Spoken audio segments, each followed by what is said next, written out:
The views, information, and opinions expressed during the following program are solely those of the individuals involved and do not necessarily represent the views of Access Communications, its representatives, or its employees.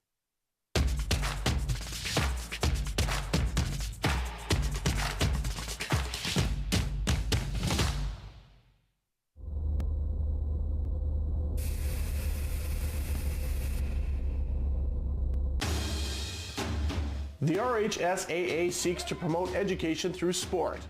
All RHSAA schools offer educational athletics programs dedicated to sportsmanship, fair play, opportunity, and community.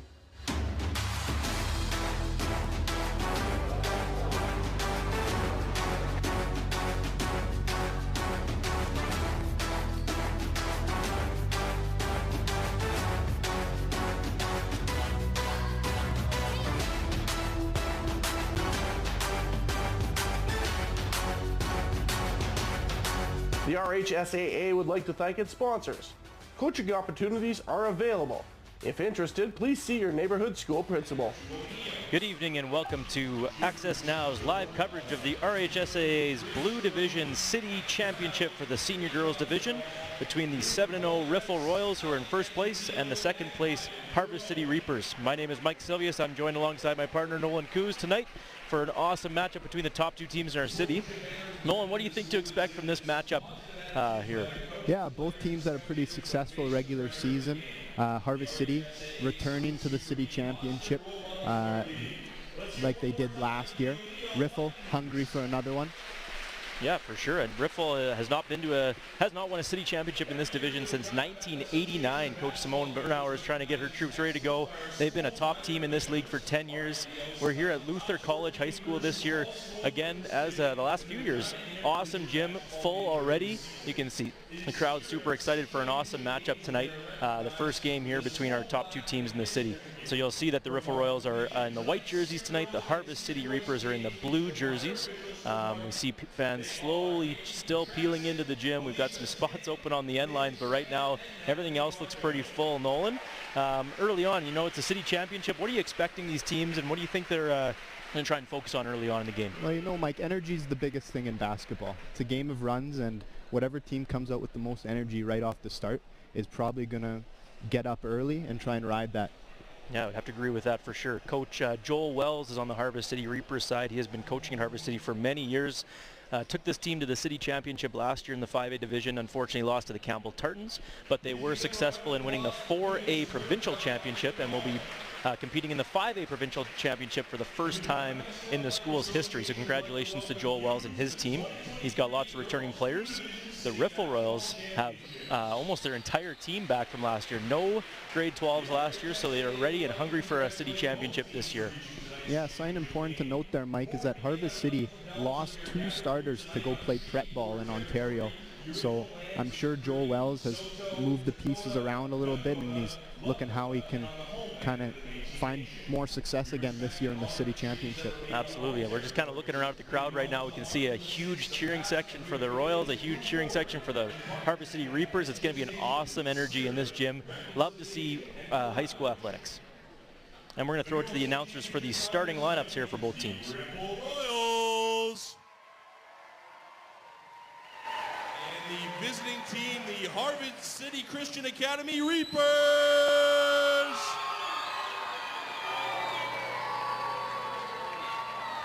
Starting lineup for Harvest City, number 2, J.L. Wells. Number 4, Kira Toll. Number 6, Severin Ferreira Horn. Number 7, Kai Lynn Klein. Number 9, Asia Wells.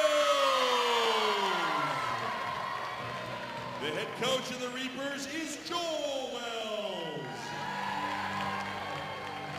Starting lineup for Ripple, number 1, Olivia Randall. Number 9, Emerson Hollinger. Number 10, Alexin Wall.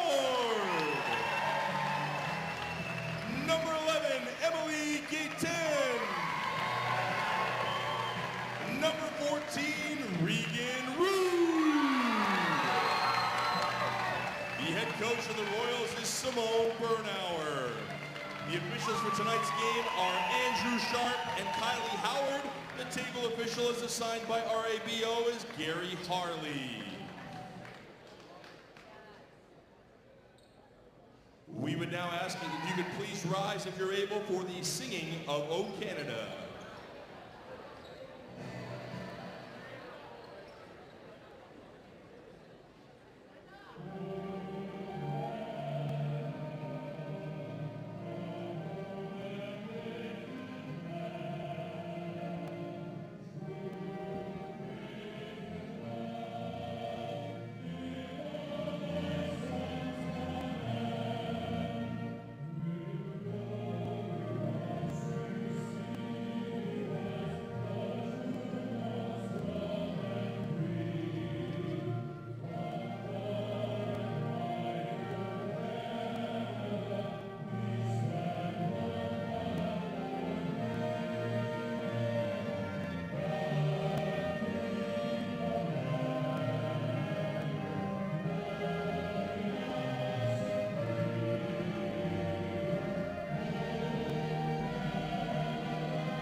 All right, we are here with AccessNow Sports live coverage of the Senior Girls Blue Division City Championship.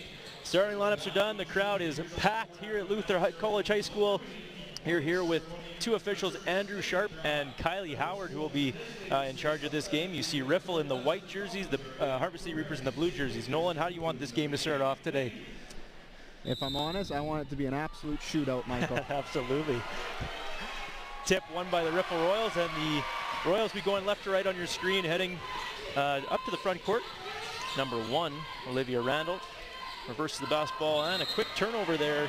That was number 10, Alex Ward, just a little bit over the top. And again, in that city championship, just want to try and calm the nerves early on. Royals looking to show some pressure here early on.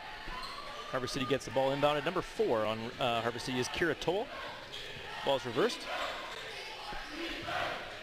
Looks like a little bit of a 4-out action. Wells kicks it back out to Toll. Long three-pointer off the back rim. Hits the backboard and it's out of bounds. Royals will regain possession. No pressure from Harvest City. Riffle's going to walk this ball over half. Point guard Alex Ward calls out an offensive set. Harvest City looking to be in a little bit of a 2-3 zone right now. Ball's kicked to the corner. 3 is good. Nice shot by number 1, Olivia Randall. I have in my notes here, second-year starter, shooting guard, and an excellent three-point shooter. And that's evident right there on that shot, Michael. Absolutely. Quick steal there by Riffle, but the ball is out of bounds. That was Emerson Hollinger. Her older sister, Kennedy Hollinger, played for the Royals, is now at the University of Calgary. Pretty cool to see younger sister now following in her sister's footsteps. Nice attack dribble there from Harvest City. Offensive rebound is deflected and out of bounds.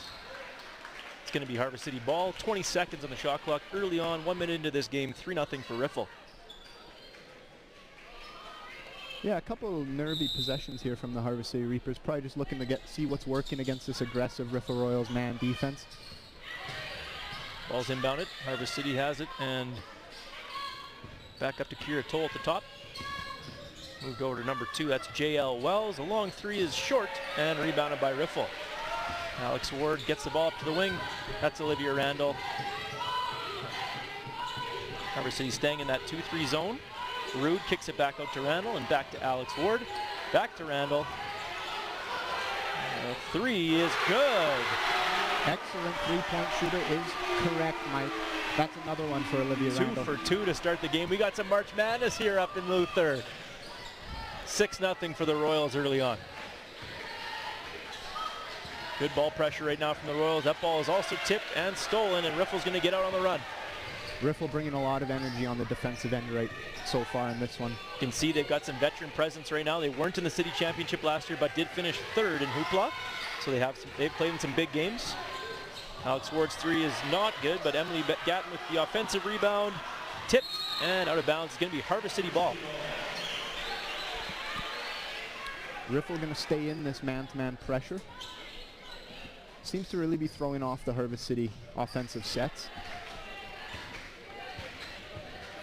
Ball's brought over the timeline, and it's back to number 6. That is Severin Ferreira-Horn. That ball unfortunately turned over, and Riffle continues to start with some really good pressure defense. Harvest City pressuring the top of this 2-3 zone. Emily Gatton asking for the ball in the high post. They're not going to get it to her. And a few tips out of bounds off Harvest City. It's going to be Riffle ball. There's 8 seconds on the shot clock. Just like last year when we did this game, Mike, Harvest City loves to just sit in that 2-3 and let their opponents kind of make mistakes. Really good rotation there by the Harvest City Reapers. Harvest City flying around, and Alex Ward gets an open look. Her 3 is off the back rim, and it is rebounded by number 9. That is Asia Wells. Wells goes end to end, and it's no good. Rebounded by Riffle. Remember, there are 2 Wells daughters on this team right now. And as that's going on, Michael, number 1, Olivia Randall, goes coast to coast. Misses the layup. It is fouled. Get a check here. Maybe no, I believe it was just out of bounds. Okay, 14 seconds on the shot clock. 3 minutes into the game, 6-0 Riffle. 3 is just short, but a good aggressive offensive rebound there. Number 9, Emerson Hollinger, she's fouled. She'll shoot 2. Just like we said in the pregame, Mike, energy is everything in these city championship games, and Riffle's coming out with energy right off the start. Yep, absolutely. First sub into the game is for Riffle, number 13, Taylor Grizeau. She's grade 11. Hollinger knocks down the first free throw. Something also to note, I'm looking at my sheets here, and both teams are very young. Only see a couple of grade 12s on both teams combined. 2 for 2 from the free throw line, 8-0 Riffle. Coming out flying. They won their last meeting in the regular season 71-43. Harvest City and Riffle have played 5 times this year, and Riffle has really given Harvest City trouble as the top team in the city. Coach Bernauer, we talked to her before the game, and there's the first bucket for number 4, Kira Toll. Real strong take there by Kira Toll. As I was saying, we were talking to Coach Bernauer before the game from Riffle, and she said Riffle has been a powerhouse for the past decade, having been to top 3 in the last 10 years. Unfortunately, some of their better teams didn't get to play in cities because of COVID, but they're continuing to show that they are a very skilled program. Bernauer's done a great job. She's a former U of R Cougar athlete herself. Has had a very great coaching staff the last few years. That Riffle student section is getting a little rowdy. You got to think that plays a factor. Got the energy in this gym. It must help that they've got 2 teams playing tonight. Riffle senior girls and boys both qualified for the city championship. First free throw was good, and Grizeau knocks both down. Royals lead 10-2. 6:20 to go in the first quarter. Riffle sticking with this kind of pestery man press. Not looking for anything. Not looking for any steals or anything, just looking to cause some mayhem in the front court. Yeah, Harvest City having trouble getting the ball moving around. Riffle, very pesky. Attack dribble was good. Attack to the rim, but no good. And an offensive no, it looks like a jump ball. Sorry, jump ball. Emily Gatton couldn't get her hands on that one. Harvest City will regain possession. Just 5 seconds on the shot clock.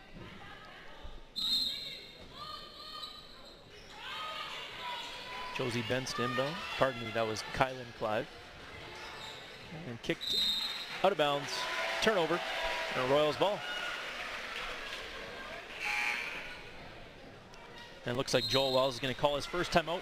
5:58 to go in this first quarter. The score is 10-2 for the Riffle Royals over the Harvest City Reapers. Early timeout, obviously trying to just rest the troops to get them a little bit calmed down. Coach Coos, if you're Joel Wells right now, what are you thinking, and what are you telling your girls?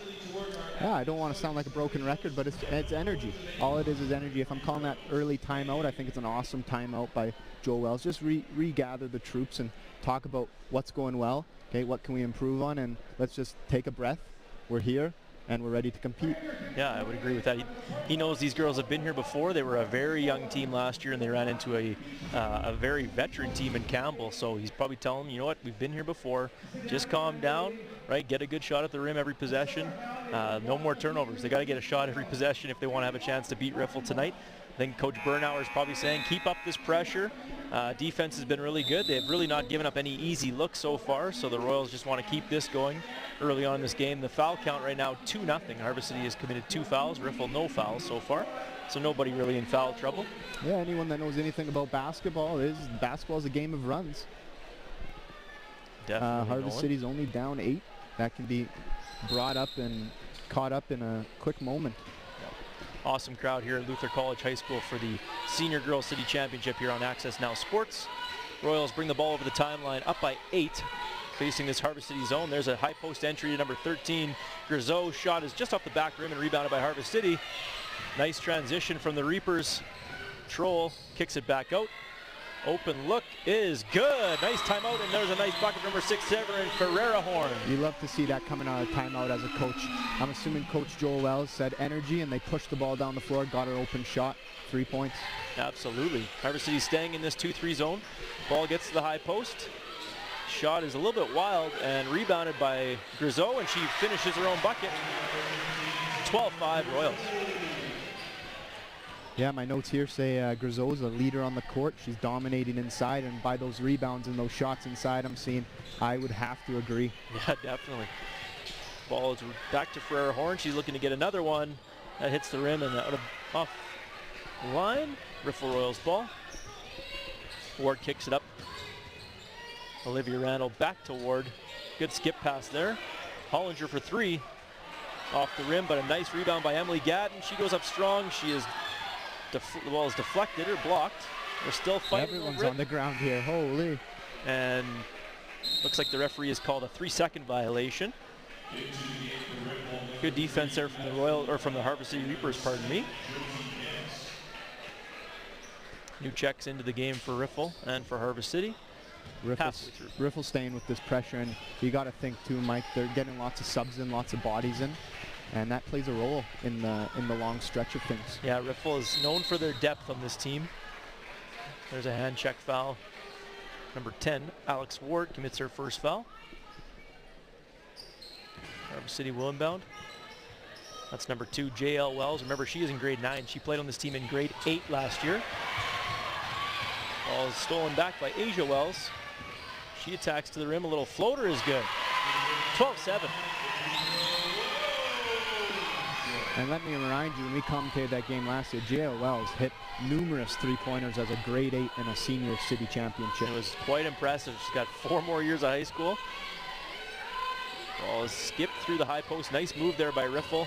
Hollinger attacks the baseline. It is no good. Rebounded and battled for. She gets her own rebound. Shots off the back rim. Asia Wells gets it, and there's a nice transition pass. Kira Troll all the way wide open for a layup, and it's good.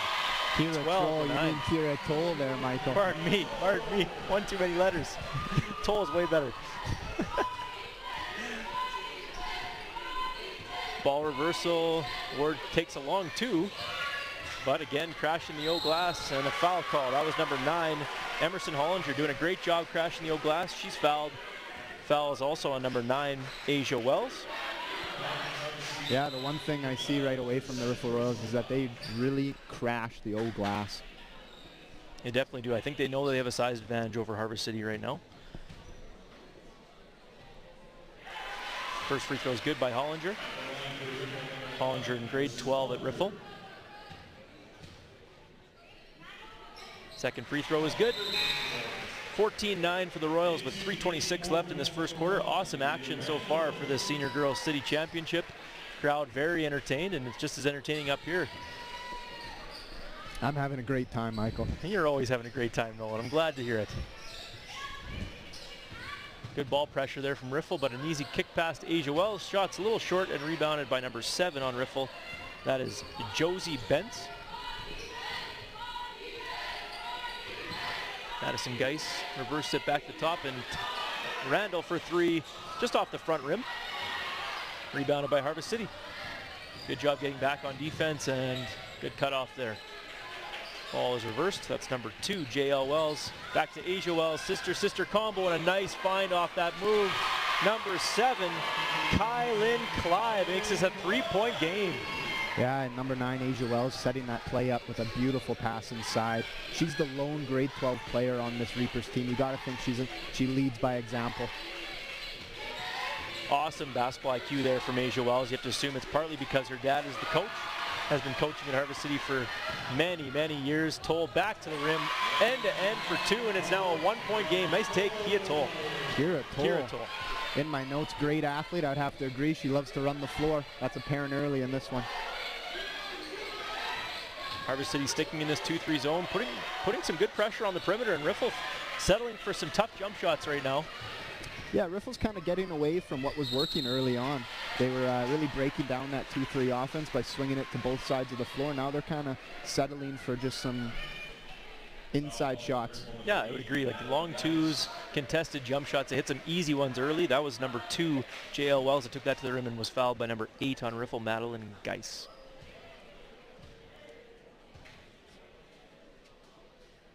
Smooth free throw there by Wells. Score is now tied 14-14. Riffle had an early 10-2 lead, but Harvest City has clawed their way back with 2 minutes left in this first quarter. Second free throw a little strong and rebounded by Riffle. Foul count right now, Riffle has 1 foul. Harvest City has 14 fouls, so they're 1 foul away from the penalty. Another 3 from the corner. Just a little strong right now and rebounded by Harvest City. Long rebounds are going to the Reapers. Wells sets up their offense, a little ball screen action. Ooh, little through the legs move, which is kind of cool. Ball is tipped. Good hustle there by Asia Wells to survive there with 8 seconds on the shot clock. Harvest City's gonna have to try and find a shot pretty quick here. Kira Toll wanted to launch that one. Finds Asia Wells, she launches the 3. Backboard, oh, it rolls around, no good. Rebounded by Toll, no good. And it'll be Royals ball. There are 2 different looks here on offense. Riffle Royals are kind of looking for quick shots, and Harvest City's really using their possession. Another long 3 was no good. Rebounded though by Riffle, and they continue to clean up the old glass. Emily Gatton's shot is just a little strong, and it is rebounded by Harvest City. Riffle can't find a bucket right now. Kira Toll goes end to end. Tough shot there. Both coaches probably not liking the last few possessions for either team. Great steal there by number 9, Asia Wells. That's how you hustle back on defense. We're down to the last 40 seconds of this first quarter here on AccessNow Sports. 14-14 between the 2 city finalists. 3 is no good. Royals are going to push it up the floor. Bernauer telling the team to slow it down. Set something up against this 2-3. Yeah, for sure, Mike. In this situation, you're screaming one shot. You don't want to give the other team too much time to work with. And a shot on the pull-up is good, and she's back on the scoreboard. 16-14 Royals. This will be the last possession of the first quarter. 10 seconds to play. We'll skip to Asia Wells. Finds Ferreira Horn. Back to J.L. Wells. 3 seconds now. And it looks like a carry violation there. Good call by Kylie Howard. And there'll be 1 second left in this first quarter. Subbing into the game for Riffle number 9, that is Emerson Hollinger. The old 0.8 second sub. See if she can get this shot off. It'll be too late. And after the first quarter, we have the Riffle Royals 16, the Harvest City Reapers 14 here in the Blue Division Senior Girls City Championship. What an awesome first quarter, Nolan. Both teams heading into their huddles right now. If you're Coach Wells, what are you saying to your Harvest City girls? Hey, coming out of that timeout, they regained and they found some success running the floor and slowing it down. It's just deciding when do we speed up and when do we slow down. If I'm Coach Wells, I'm probably telling them we need a couple more rebounds on the defensive end, because those will lead to a lot of buckets that haven't been going in for the Royals right now. Yeah, really good points. And Riffle, you were mentioning earlier in the quarter, and it continued for the last few minutes. Riffle really struggling to get some clean shots on offense. Kind of went away from what they were doing earlier in that quarter. What do you think the key is for Riffle getting that lead back in the second quarter? I think Riffle just needs to slow it down a little bit. They started early by just moving the ball and looking for open shots. They're clearly a very good shooting team. So trust your shooters to make those open three-point shots. And you know what?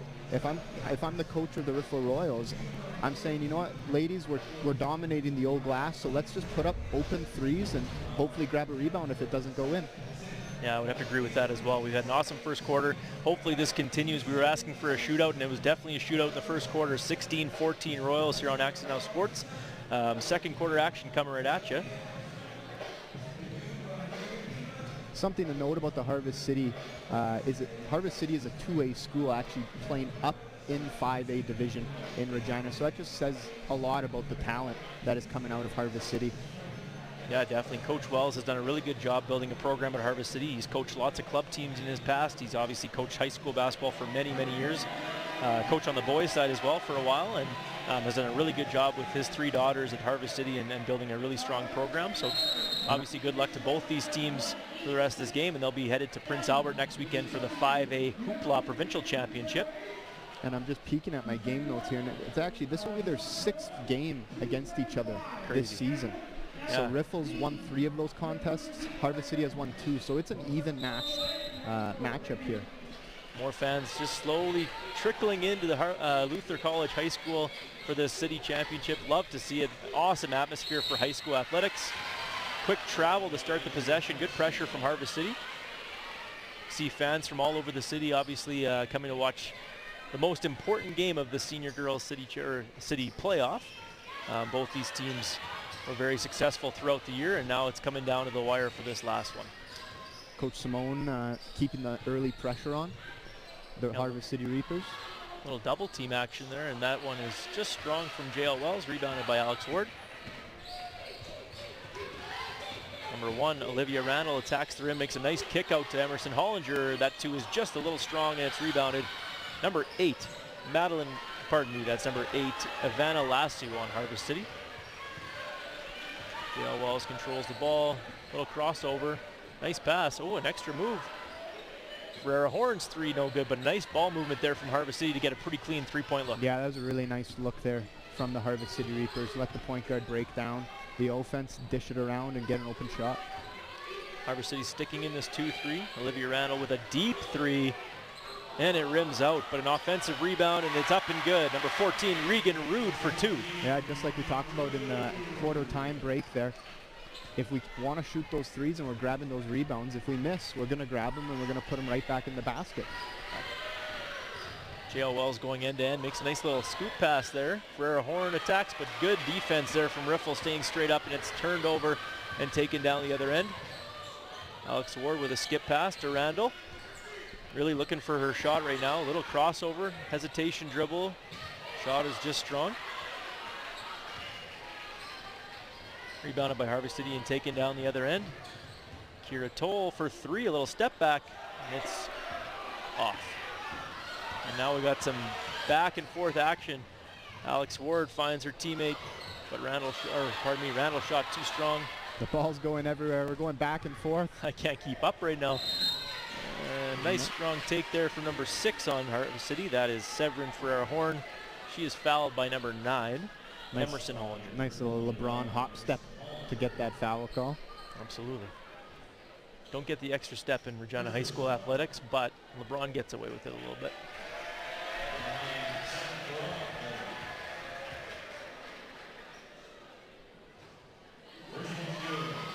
First free throw is good. Still a very close game, 18-15 right now for Riffle. Second is also good, 2-point game. 2 minutes into the second quarter. Subbing out of the game there is number 6 for a Horn. Coach Wells is starting to get some subs in. Yeah, definitely want to keep players fresh. It's hard to play the whole game in a nice long gym like Luther's, probably the longest high school gym in the city, so it's hard to get up and down on this floor when you're used to playing in smaller courts. Harvest City, pretty small gym, same with Riffle actually, so obviously these teams have played here before, but it's a little bit of an adjustment when you get into the city championship. Yeah, and just the pressure that builds up with a city championship. Even though these ladies are playing fantastic, there is a little pressure there to perform. Asia Wells, strong take, but she was unsuccessful. Rebounded by number 7. That was Kylan Clive. We're at a little bit of a standoff here. Hasn't been a bucket in a little bit. Yep, good defense on both ends. Both teams putting a lot of pressure on the ball. Riffle, there's that high post entry to Emily Gatton. A nice little free throw line jumper is just a little strong, but rebounded by Riffle. Shots off, another O board. Harvest City whacking away at it, and they get it this time. JL Wells brings the ball over half. Little back down and finds her teammate Lasso for 3. Just a little strong. Royals regain possession. 3 minutes into the second quarter, 18-16. It's been Mostly defense here in the second quarter. Both teams came out firing. Riffle had a nice early lead, but right now it's been back and forth with good defensive stops and some missed jump shots. Looks like another jump ball, and this one's going to go to Harvest City. Checking into the game for Harvest City, number 6, that is Ferreira Horn, and number 4, that's Toll. Looks like Coach Wells is going back to his starting lineup here. Riffle with a little bit of ball pressure. Harvest City breaks it. They've done a good job of breaking pressure in the full court. Ball's kicked there. Clive finds J.L. Wells. A little step back is tipped. Nice defense there by Ward. And she'll bring the ball back over half. Really solid defense by number 10, Alex Ward. She played on Team Sask U17, and it says here that she's a tough player to play against, and she's fierce on defense. Good effort there from Emily Gatton, but she is out of bounds. It'll be Harvest City ball. Both teams really struggling to find the bucket right now. 18-16, only a couple points for each team so far in this second quarter. Defense is ramping up. See who can break the seal here. Yeah, if you like defensive battles, we're getting a taste of a little bit of man and a little bit of zone, and both are being played very, very well. Good back cut there from Asia Wells. Sister to sister, no good. Rebounded by Riffle. Nice strong take though. Alex Ward will continue to call out what action they want against his zone. Look at another high-low offensive set here. Riffle kind of sticking with the same offense, and that is a look for Grizeau, but no good. And a little too aggressive there from Emily Gatton. Hold is on Gatton. It's going to be a foul. That'll be their first foul of the quarter. Now, I know there hasn't been a bucket in a while, Mike, but both teams are getting really awesome looks. Yeah, I would have to agree with that, Nolan. Number 7 on Riffle, that is Josie Bentz. She checks back into the game. Riffle just picking up a little bit in the full court, but Harvest City will easily get that over half. J.L. Wells, nice reverse there. There's Kira Toll. Skips it back to Wells. They get a little bit of a switch, and now they're looking to get that switch, but goes back out. JL, little crossover, but good pressure there from Riffle. And a steal. Riffle's going to come up the floor. Looked like she might have been pushed down, but no call. Riffle keeps the ball, keeps possession. To the short corner, a little short corner jumper is good. Nice shot there from number 13, Taylor Grizeau. Harvest City doing a pretty good job making Riffle shoot tough shots, making them settle for jump shots as well. But that was a nice one there from Grizeau. Another steal for Riffle. Harvest City getting a little loose on offense right now. And as I say that, Riffle throws the ball away and gives it right back to the Reapers. Yeah, that's one thing you hate to see as a coach. You play amazing defense on one end and you just throw it right back to the other team for a quick turnover. And as expected, about halfway through the second quarter, the Riffle Royals the Harvest City Reapers call their second and final timeout of the first half. Currently with 5 minutes left, it's 20-16 Riffle. Pretty good defensive battle here in the second quarter, Nolan. What do you expect either of these teams is going to come out after this first time out of the quarter and make any adjustments? Well, I think, you know what, Joel Wells is just using his timeouts simply as breathers for his ladies. They don't have as deep of a bench as the Riffle Royals. They're coming from they're a smaller school, so he has to try and keep the ladies as fresh as possible. So I think they're just chatting about offensively, how can we get some better looks and get some more buckets. But defensively, they're very sound. Yeah, I would have to agree with that. And I think Coach Bernauer looks like she's drawing up a few different actions to try and mix up this 2-3 zone a little bit. It seems like Riffle's getting a little stagnant. Would you say the same thing? Yeah, I'd have to agree. Early on, they were finding success because those shots were falling, and now the shots aren't exactly falling. So you got to find different ways to score, and we're seeing that already from the Riffle Royals. They started to try and implement a little high-low action about halfway through the second half. Girls are first half, sorry. Yeah, no problem. Girls are coming out of the timeout. We've got an electric crowd here at Luther. Aaron Anderson, the Commissioner of Athletics for Regina High School Athletics Association, near retirement. Congratulations to Aaron, and he is running another great city final as always. The crowd is awesome.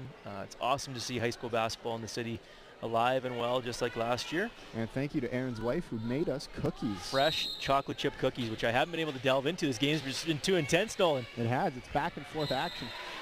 Ball is tipped out of bounds. It'll remain Harvest City ball. 19 seconds on the shot clock.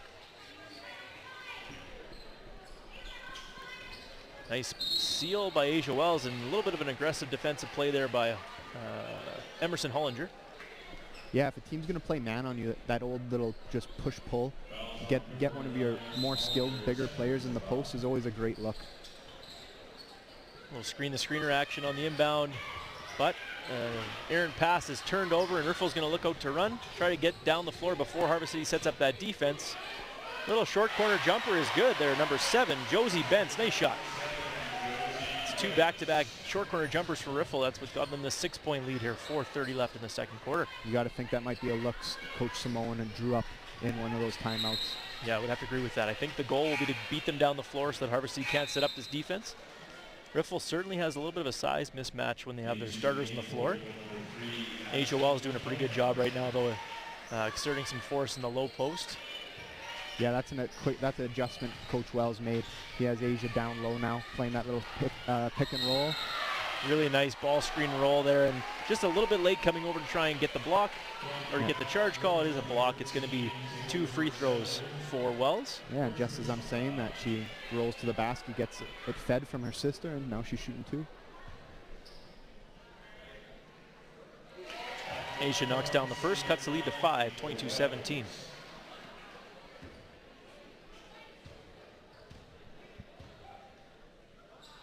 Second free throw is up and good. Knocks down both. Harvest City Reapers cut the lead to 22-18. 4 points to go, 4:17 left in this first half. Harvest City sticking in this zone and a little bit too aggressive on the jump shot that time. That's Kira Toll with the foul, and number 3, Aslan McCullough, is going to shoot. I don't know if Simone was happy with that jump shot. First pass against the zone. You don't necessarily want to be launching threes on that first pass, but got away with that one. All I'm saying is you better make all 3. Yep. Made the first one. That's Harvest City's first foul of the quarter. Riffle has 4 team fouls so far. Second free throw is also good. And here's her chance to make all 3, Nolan. Josie Bentz jumped a little early there. Third free throw is good. 3 for 3. And I don't think Coach is mad at her Nope, anymore. Simone can sit down and be okay with that. 25-18 for the Royals.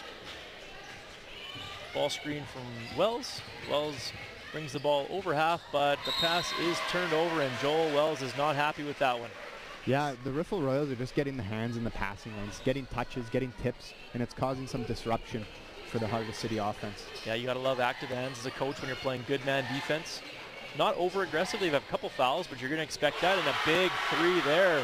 Another one for number 3, Aslan McCullough. She's getting their last 6 points. I think Aslan's just saying to Coach, you know what? I can shoot.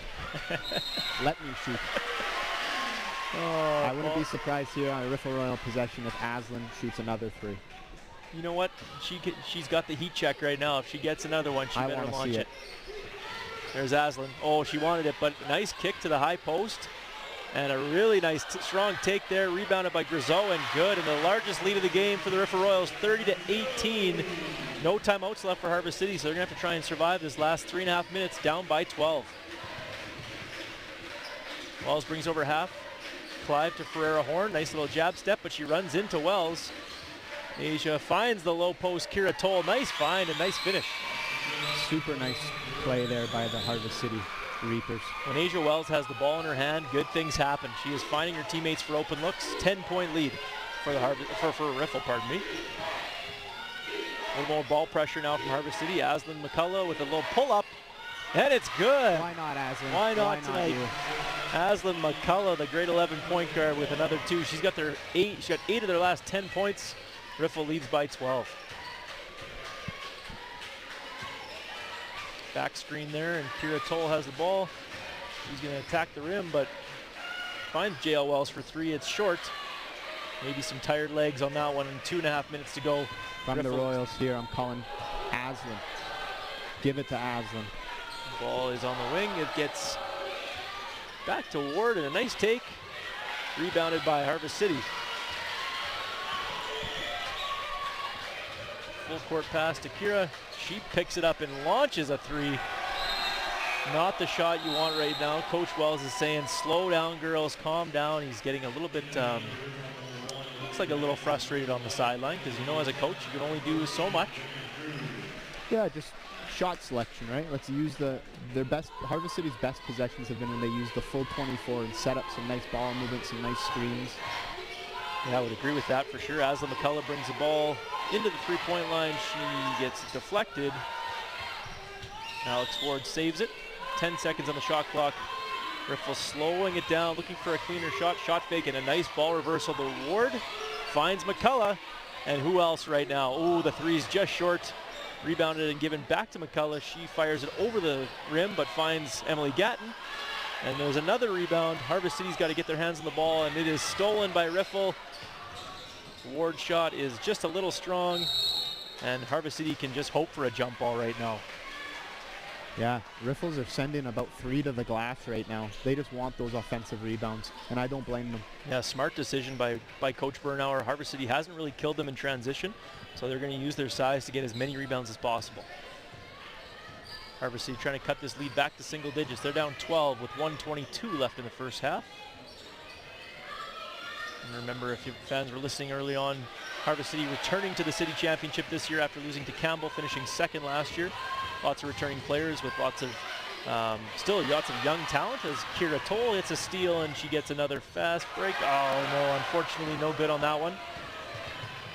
Riffle Royals have not been to a city final in quite a while, but looking to win their first city championship since 1989. Well before Nolan Coos was born.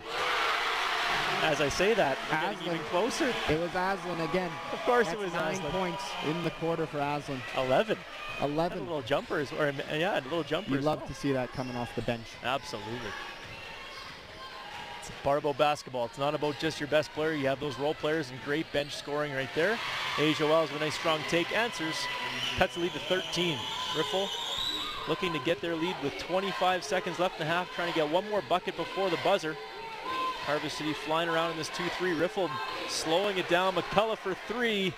Strong. The whole crowd was standing up. It was too good to be true, Mike. A little bit too much. Asia Wells takes the ball. Nice spin move. Oh, beautiful pass, but Toll was not ready for it. Unfortunate there. It was a great look by Asia Wells, and with 5 seconds left, Riffle's going to try and extend this lead. I will say one thing about Coach Simone. She loves subbing with very little time on the clock. Yeah, no kidding. Ooh, that's an unfortunate pass. Over and back. Oh, this crowd is loving this right now. I hope the crowd knows that wouldn't have counted, but it would have been fun to see him celebrate. Absolutely. Looks like the referee, Andrew Sharp, called an over and back, and there was 1 or 2 seconds left in the game clock, so they are going to, they're going to put time on the clock. 0.2 seconds apparently, which I don't know if that's right, but I would say there was probably a good 2 seconds on the clock. I was thinking at least 2 seconds. I won't be able to get a shot off, and unfortunately I'll have to stop the crowd here from getting in the way. That's a really unfortunate break for the Reapers. Yeah, they won't be able to get anything here, but that's a foul, and that's going to be 2 shots. That's going to be a bonus foul. Unfortunate decision there by number 8 on Riffle, Madeline Geis. Yeah, I don't know what the thought process there was. Yeah. I know JL can shoot it, but from half court, I don't know how accurate it would have been, but she'll shoot 2. We'll remember this if it comes down to a 1 or 2 point game late in the game. This was an unfortunate foul to end the half. JL Wells looking to make her pay and make this game a 11-point score at half.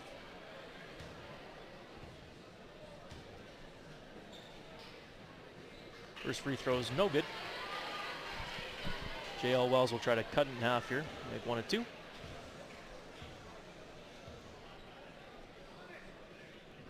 And that one is good. There's still 0.1 seconds on the clock, so Riffle does have to inbound the ball. Don't know how that works either, but it's actually a new rule this year. No, you that can't is have correct. 0. You can't have 0 on the clock. It would have been nice if the fans would have stopped walking behind the basket there while JL was shooting free throws, but I thought we had another foul there for a second. No, that's going to end the first half in this Senior Girls Blue Division City Championship here in the RHSAA on AccessNow Sports. The score is 35-23 for the Riffle Royals. We will see you after halftime.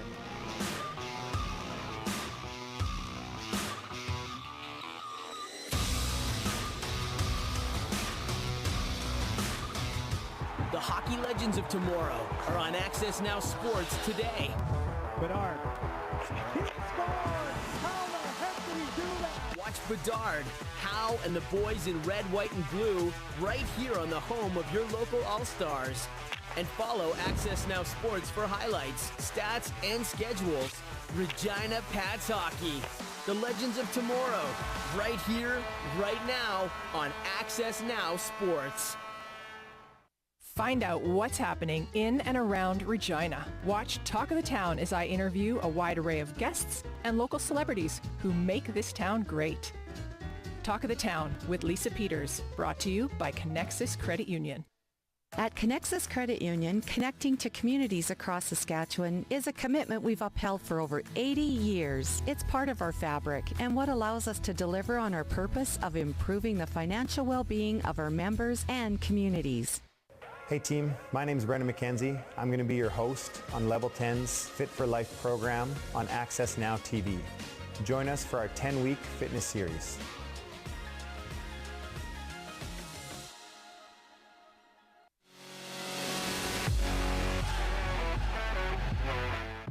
Brought to you by Cameron O'Kalita, improving lives through debt solutions for over 20 years. 306-359-0200 for your free consultation.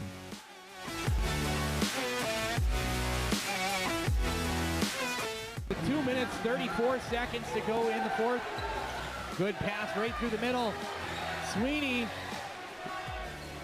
off the rim, and it goes around twice. 1 minute, 42 seconds to go. Spence gives it to Gibb. She spins, she's up, and it's good, and she gets the foul. Gibb with the rebound. She's going to take that up court. Less than a minute to go here. She drives the net, it's up, and it's good. Done amazing And job. it's knocked away. Here comes Sweeney. Weighs it up, and it's good. Ties it up. Comets coming the other way. 14 seconds. Gets it to the outside. Gibb up, and it's good.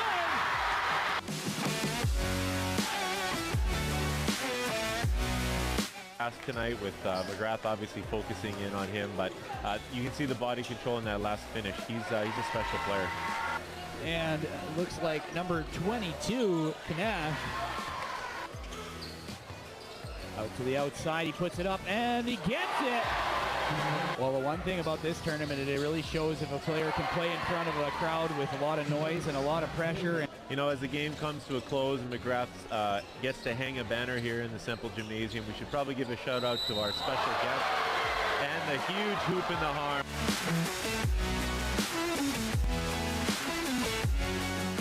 Nice move there by Bedard in the neutral zone. Bedard loosely had possession. Here's Fosel with the shot, and he scores! Oh, the now barn the other door way. was wide open there. 3-on-1 the other way, and he scores! Pats break out of their own zone here. Here's Mateo Michaels on his off wing. 2-on-1. Here is Michaels with a shot. Rebounds in front. They score! Savoy tries to center, and a nice play there by the Pats. 2-on-2, short-handed the other way. Here's Bedard and Howe. Bedard, nice move with the shot. And it's in! What a move! Wow! Just scored by 98. Well, it's 2-goal lead late here. Oh! I spoke too soon. Never mind, 1-goal lead. Zach will stop Chuck. Up top for Wu. Wu with a shot. Nice save, rebound. They score. Both Pats defensemen are struggling to get rid of that one. And Savoy. And that puck is in. The other way now. 3-on-1 if Winnipeg hurries. Here's Nash. Stops up. Geeky scores. Up top for Brown. No one back there to get it. And Friesen just dodges a check. Ostapchuk stops up and scores. Brown across to Bedard. Bedard winds and fires. He scores.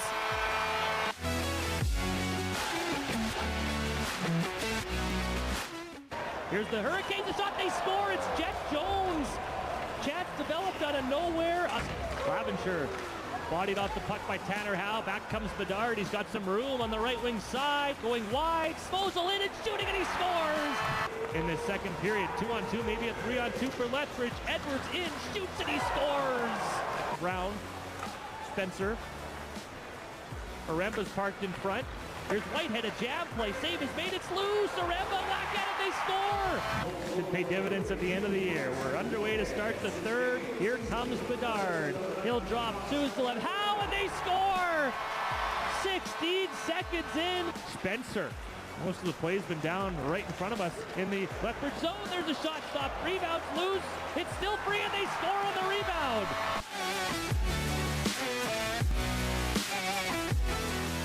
Here's a steal, a pass, Aremba rink wide, they score! Suzdalev!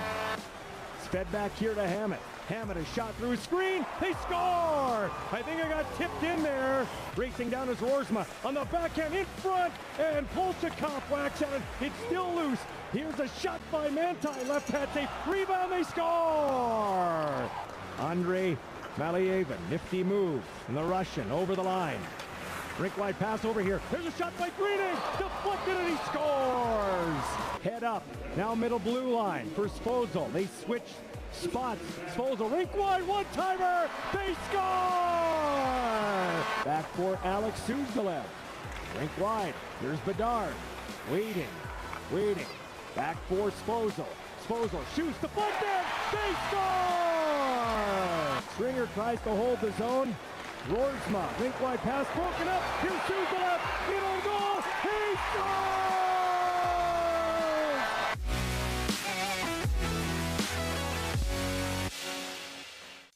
At Access, we make it our business to keep you up and running. With your own dedicated team and products as reliable as our famous customer service. One of the big things when I first met Access was their friendly service. We're very impressed with the fact that Access is involved in their community and, quite frankly, what they can deliver from a business standpoint. One of the tech installer guys said, "Here's my cell phone number, call me anytime." At Access Communications, we're all about you. An Access smart home is a safer, more efficient home. With the touch of an app, you can see who's at the door, turn down the lights and turn up the heat, tell your furry friend to get off the couch, and sleep sound with around-the-clock home monitoring.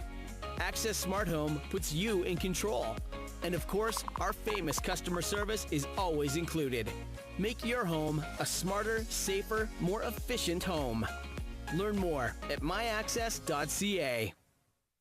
Join us for the 35th Annual Regina Humane Society Telethon, presented by Access Communications. Live Sunday, March 19th, 6 to 9 p.m. See how you can make a difference for the 4,000 animals who enter the shelter every year and provide vital dollars for the Society's programs and services in our community. That is a record. Get ready to donate and show the animals at the Regina Humane Society you care. It's a March Madness jackpot explosion. All month long on Access Communications Children's Fund TV Bingo. Throughout the month of March, over $50,000 must go. March 18th at 5 p.m., $7,000 must go on the jackpot game. $5,000 on the first full card, $1,000 on the second full card, and $1,000 on the third full card. It's a March Madness jackpot explosion only on AccessNow TV.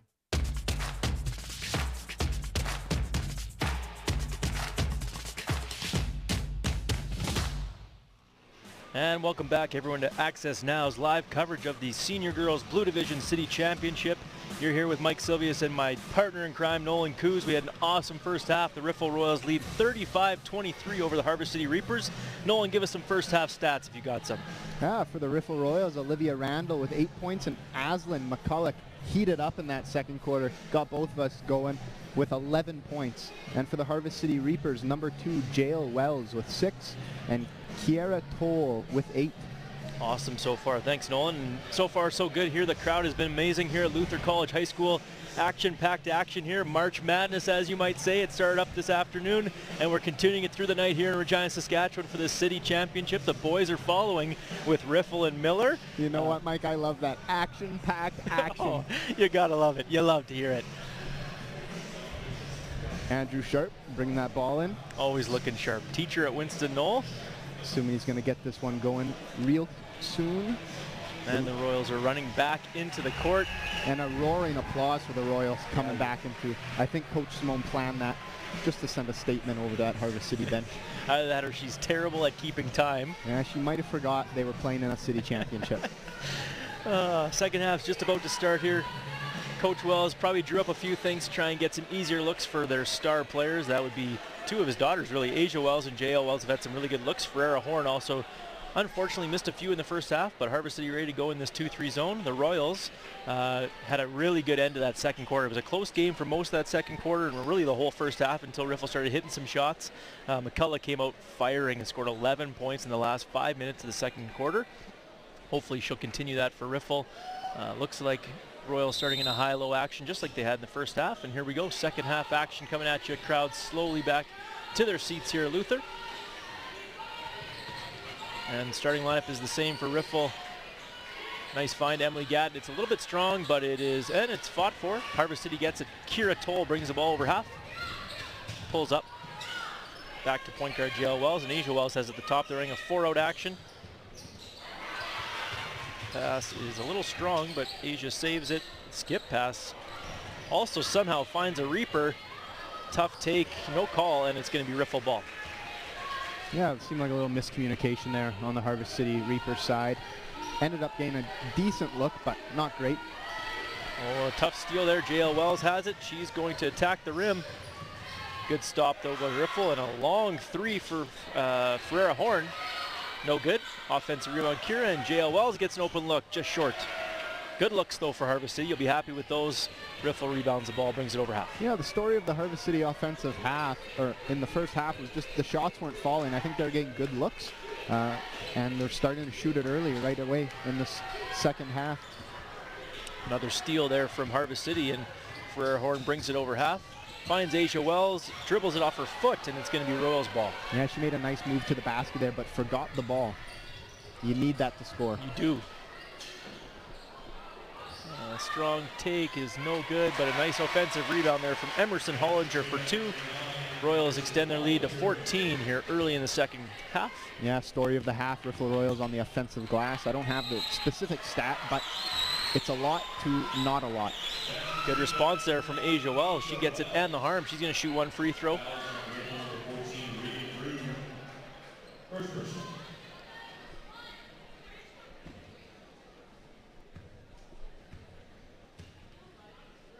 Looking to complete the three-point play, and it is good.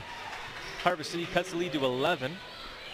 It's always an exciting time of the year here in Regina. March high school athletics basketball season coming to an end, 5 months long. Starts early in starts kind of end of November, gets us into March, and then for the senior teams, obviously getting excited for Hoopla season, which is going to be next weekend in Prince Albert. Regina will have 2 teams competing in the 5A championship. It will be both of these teams playing against 6 other teams from across the province, from Saskatoon and our rural larger cities as well. Those teams will be competing in the city championship in Saskatoon this weekend, as well as the regional championship to see which 3 rural teams will head to Hoopla. Yeah, if you love basketball in Saskatchewan, you need to get your nose into that regional bracket. It is a ton of fun to watch. Yeah, Nolan and I actually filled out our March Madness brackets. We got a couple of sleepers in the Hoopla bracket coming up. Yeah, SHSAA March Madness bracket. It's always a good time. First free throw's no good for Toll. She'll look to cut this lead to 10. No good, but offensive rebound from Harvest City. JL Wells kicks it to Toll. Strong take with her right hand, but it is no good. Lots of good looks for the Reapers here. Michael, you've been saying a statement I never thought we'd hear. Offensive rebound for the Harvest City Reapers. Yeah, exactly. Also true.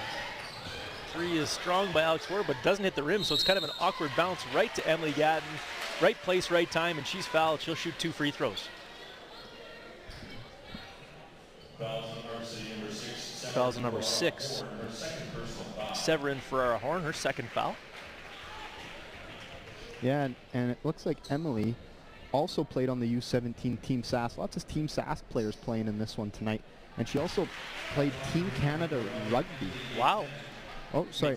Team Canada Rugby has their eyes on her, so I'm assuming she might make that jump next year. Wow, I think she was actually just traveling for rugby for Team Sask and competing with some of the national players or the nation's best rugby players. So congratulations to her. You can kind of see it when she's fighting for loose balls and offensive rebounds. Strong take there from Harvest City. Number 6, Severin Ferreira Horn for 2. This lead's cut down to 10, and Harvest City just sticking around right now. Gatton answers though. Tough take, and she's happy about that one. She gave a little flex there. I think she has more muscles than you. You're probably not wrong. Asia Wells, nice back down spin, and now we got some buckets. Yeah, we're starting to see some back and forth offensive action. You love to see it. The gym is heating up. Not temperature, animosity. Another nice look. Little high-low feed there, but Emily Gatton a little bit strong on that one. Harvest City brings the ball back up the floor. Kira Toll dribbles it off her knee. It's going to be Royals' ball. Yeah, and that's where the little back and forth fast-paced firefight can bite you in the butt. Went a little bit too fast there, dribbled it off her own leg, and right back to the Riffle Royals. Harvest City sticking in this 2-3 zone. Riffle not really moving very much, and it's not helping them. Pretty easy defense right now for Harvest City. Riffle just kind of standing stagnant on the perimeter. Probably need a little bit more ball movement to try and get that defense moving back and forth. Yeah, they play a pretty aggressive 2-3, and they have great rotation to the opposite side after a skip, and it's showing in this second half. J.L. Wells brings the ball over half. No look pass is tipped, but she still finds Ferrer Horn for 3, and it's good. Harvest City has cut the lead to 7. They are right back in this city championship. Yeah, my notes here say Ferreira Horn is a grade 9 on the team, but don't let her get hot, and I think that's what's happening right now. Lots of game to be played here. 5:58 left in the third quarter. Long 3 and a huge answer from Olivia Randall. Can we just go back and forth shooting threes? I would love to see that. I'd love to see it too. Nothing but nylon from the last 2. 43-33. I'm surprised we're not playing with chain nets. That's in the old gym at Luther. Oh.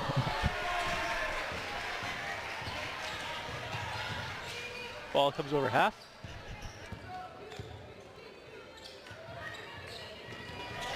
Ball is tipped and stolen. Harvest City. Oh, Kira Toll packing her bags. That's a travel. Got to put the ball on the deck before you can take that second step. That is a great rule in basketball. Thank you for that clarification, Michael. Royals lead by 10. Oh, quick 3 there. Hemerson just a little bit off and rebounded by J.L. Wells. Ferrer Horn looking to launch. She wants it. She skips it back. It gets it moved. There's Clyde. J.L. Wells with a long 2, and that's a tough shot there. Don't really want to settle for those long 2 contested jump shots, but good defense from Riffle to force that. Yeah, about halfway through the third quarter here, and I'm wondering, where's Aslan? She had 11 in the last 5 minutes of the second. We may have to cut it down to our sideline reporter. I wish we had one. We could ask the coach. I can run down there really quickly. I'm fast. We should make it like a hockey game. We'll just put you at center court. That'd be unreal. That could be a third ref, too. People need to come to the Vacula Classic at Balfour and see Mr. Coos on the mic. He's on the mic all weekend working on these skills. Looks like Harvest City's going to call their first of 3 timeouts here in the second half. 4:47 to go in the third quarter. The Riffle Royals lead 43-33 halfway through this third quarter. Coach Coos, what do you think so far halfway through this third quarter? Yeah, I think Harvest City has come out with a little more energy, and they're matching the Riffle Royals' intensity a bit more. I think Coach Joel Wells isn't calling that timeout because anything's going wrong. I think it's just a quick breather. Get some gas back, fill up those Gatorade bars, and get back out there for the rest of the third quarter. Yeah, they've seemed to call that timeout about 5 minutes into each quarter, so pretty smart time management so far from Coach Wells. Coach Bernauer was screaming at her players for the last few possessions to get a cleaner shot on offense, so it's probably what she's talking right now. She's got the clip bar out, she's drawing. Probably something up to try and beat this 2-3 zone. Or she's just doodling. She might be just doodling. She might just be getting out some of her anger. Drawing a dinosaur or something. Crowd is getting fired up here at Luther College. Love to see this. Both sides full gym right now at Luther.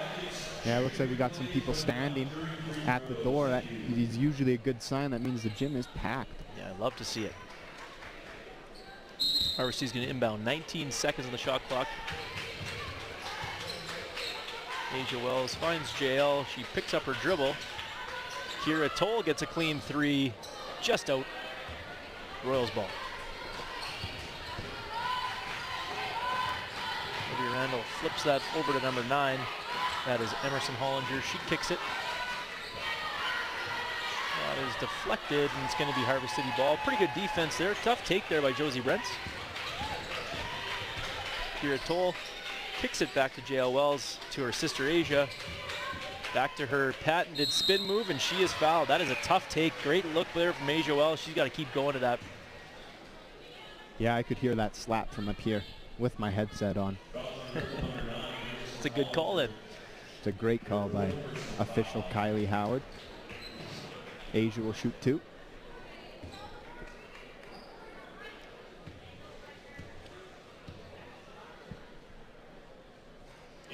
First free throw is short. Lead stays at 10 for Riffle. Right now they have 3 team fouls. Harvest City just 1 team foul through this third quarter. And the second one rattles in. 9-point game. Riffle trying to extend this back to double digits. Ball's on the wing. Good pressure there from JL Wells. It's back to Alex Ward. She skips it to Randall. The 3 is up, and it is good. And that's what's been working for the Royals. They like to move that ball, get it to the second side of the floor, and it results in an open 3. Yeah, we said that earlier. Don't force that early shot. Get the ball reversed. They're getting some clean ones. Ferreira Horn's shot is short. And the Riffle student section letting her know that was an air ball. Oh, yeah. Shot is off. Rebounded by Harvest City, and they're going to look to run a little bit. JL Wells up the floor. Nice take, goes right to left and finishes with the left hand. Nice finish for grade 9. As a coach, you love to see that move over to the left side and actually finish with the left hand. Oh, Alex Ward goes end to end and just fires it up. Tough shot, but it is rebounded by Harvest City. They're going to look to try and cut this lead down. Ferreira Horn's pass is stolen. It's always a tough pass. Trying to make that pass across the key. Ward finds Randall for 3. Just strong, rebounded by Toll. Harvest City and Coach Wells saying, slow it down, girls. 10-point game. Still 3 minutes left in this third quarter. 46-36 for Riffle. Wells has the ball on the baseline, makes a skip pass. And the open 3 rattles out. Just JL Wells just can't find it tonight. Pass is out to the wing. Back to Clive for 2, and it's good. Nice shot there, Kylan Clive, the grade 9 post. Yeah, Harvest City's finding a lot of success when they just slow it down and work their offense. Absolutely, 8-point game. We got an awesome city championship here. Alex Ward for 3, back rim, and it goes in. Shooter's bounce. That's how you silence the crowd. 11-point lead for Riffle. 2:05 to go here. We're watching the Senior Girls City Championship on AccessNow Sports. Wells for 2, and we've gone back and forth right now. Beautiful offense from both teams. Riffle going to try and extend this lead back to double digits. Ward brings the ball over the timeline. Nice high-low or high post feed to Emily Gatton, but it is stolen by the guard. JL Wells is going end-to-end. She takes a little bit of contact. Right-hand hook is no good, and it's rebounded by Riffle. Looked like a pretty strong take there by JL Wells. Looked like she took some contact, but no call. Crowd getting louder and louder as this game gets closer and closer to the fourth quarter. Emily Gatton's right-hand hook is no good. Rebounded and fouled. That's Regan Root. She'll shoot 2 at the line. I'm sure Regan's really nice, actually. I would agree, yeah. She may have a rude last name, but she's probably a very friendly person.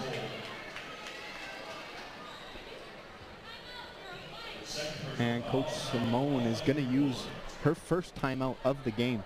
Okay, so with 1:20 left in this third quarter, Coach Bernauer calls a timeout for Riffle. The Royals lead it 49-40 here at Luther College High School. The Senior Girls Blue Division City Championship here on AccessNow Live.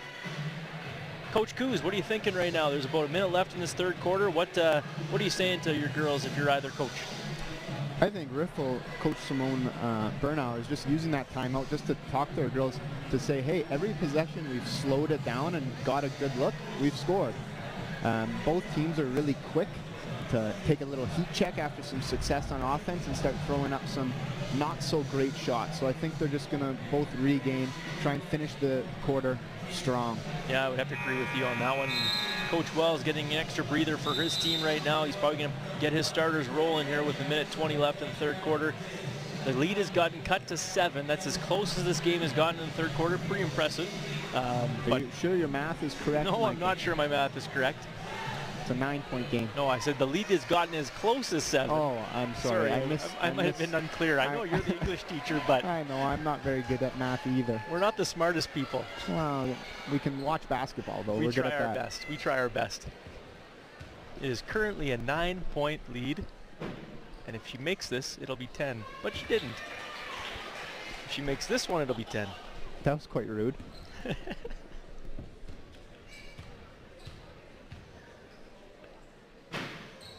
Free throw is no good, but offensive rebound by Root. She just wants her 2 points. No good. Rebounded by Wells, and Harvest City has a chance to cut this lead down. Now, I'm no genius, but there seemed to be a loud thud every time she went to go release that ball. Yeah, I heard the same I would thing. hope the fans will respect the game enough to not be doing that. Clive for 3. Off the rim, no good. Riffle will rebound this one. There's number 3, Aslan McCullough, back in the game for Riffle. And it's skipped over her head. So, ball is turned over. 50 seconds left in this third quarter. J.L. Wells looks a little gassed right now. She's played pretty much the whole game, if not the whole game. I don't think she has came off. Okay, there you go. Oh, good pressure there. Oh, a tough call there. Like pretty good defense there from number 7. That was Josie Bentz. They're calling a hold. I think she just grabbed the hand before the ball, sadly. Riffle's 4th team foul. One more in the penalty. 40 seconds left in the quarter. Pass off the foot. Gets skipped. And they're leaving her open. Asia Wells. A tough little fadeaway. And no good. Rebound, no out of bounds. It'll be Riffle ball with 25 seconds left in this. Yeah, Harvest City's really struggling to get it inside. The Riffle posts are really holding their ground and making it really tough to get some good shots under the basket. Nice skip pass to Olivia Randall. Another. Hello! Bang! What a 3. I believe that's her 3rd of the quarter. Olivia Randall, the grade 12, showing her veteran presence and giving the Royals a 12-point lead late in the third quarter. That take is no good. Nice defense from Riffle, and that will end the quarter. The crowd is electric right now here at Luther. 3 quarters of action done here of the Senior Girls City Championship for the Blue Division. The Riffle Royals lead the Harvest City Reapers 52-40 with 1 quarter to play. Coach Coos, 1 quarter left. We've had 3 awesome quarters. The crowd has been awesome. The fans have been absolutely fantastic. The basketball action has been great. What are you looking to see here in this 4th quarter? Yeah, this game's been highly competitive. The Royals have just been able to string possessions together longer than the Harvest City Reapers. If the Reapers can string some offensive possessions together, even better if they're successful offensive possessions, they could get right back into this one. Yeah, I would agree with you on that one. Early in that third quarter, they had some pretty good offensive looks. We're shooting open shots. They forced some tough ones when they get to those tired legs. They're going to have to play almost perfect in this 4th quarter, I think, to get themselves a chance to win this city championship. Agreed, Michael. And you know what? The Riffle Royals, they're shooting the ball well. They shoot the ball well from 3. It says that in our game notes. Talking to Coach Simone before the game, she said they excel at shooting the 3 ball. So when you're playing a 2-3 zone and your opponent's consistently hitting the 3 ball, there might be some defensive adjustments coming in from Coach Joel Wells. Yeah, 100% agree there, Coach Coos. We've got 1 quarter of action left here on AccessNow Sports. The fans are loving it. Hopefully you're loving it at home right now. 10 minutes of action to be played. Both teams pretty good in terms of foul trouble. I don't think any players have 4 fouls right now, so it's going to be probably the best players on the floor for most of this final period. Both of these teams headed to Hoopla in Prince Albert next weekend, so good luck to both of those teams and to all teams that will be competing next weekend at Hoopla. But obviously both these teams want a gold medal in the city championship to represent Regina as the top team in our Blue Division for this season. Yeah, the officials have really let the ladies play tonight, which is always it gives it a good flow to the basketball game.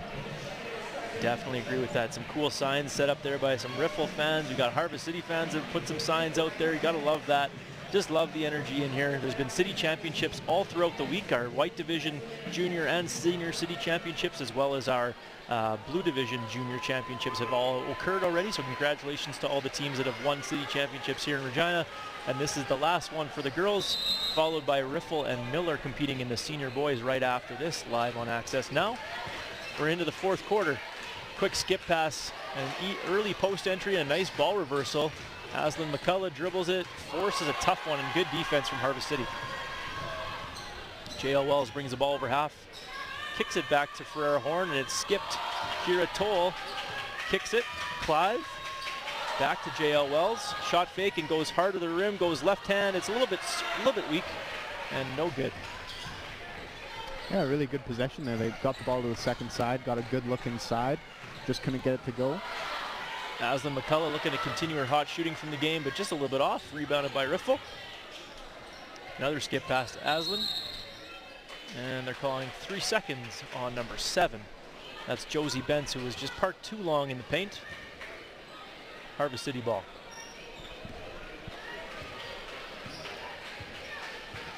J.L. Wells calling out to push her teammate through. Little high ball screen action, tough pass though. Riffle with nice rotation on that defensive possession. Haslam, a tough little decision there to dribble the ball up the floor, or roll the ball up the floor. Not really sure what was going on there, but Riffle does have the ball with 10 seconds left in the shot clock.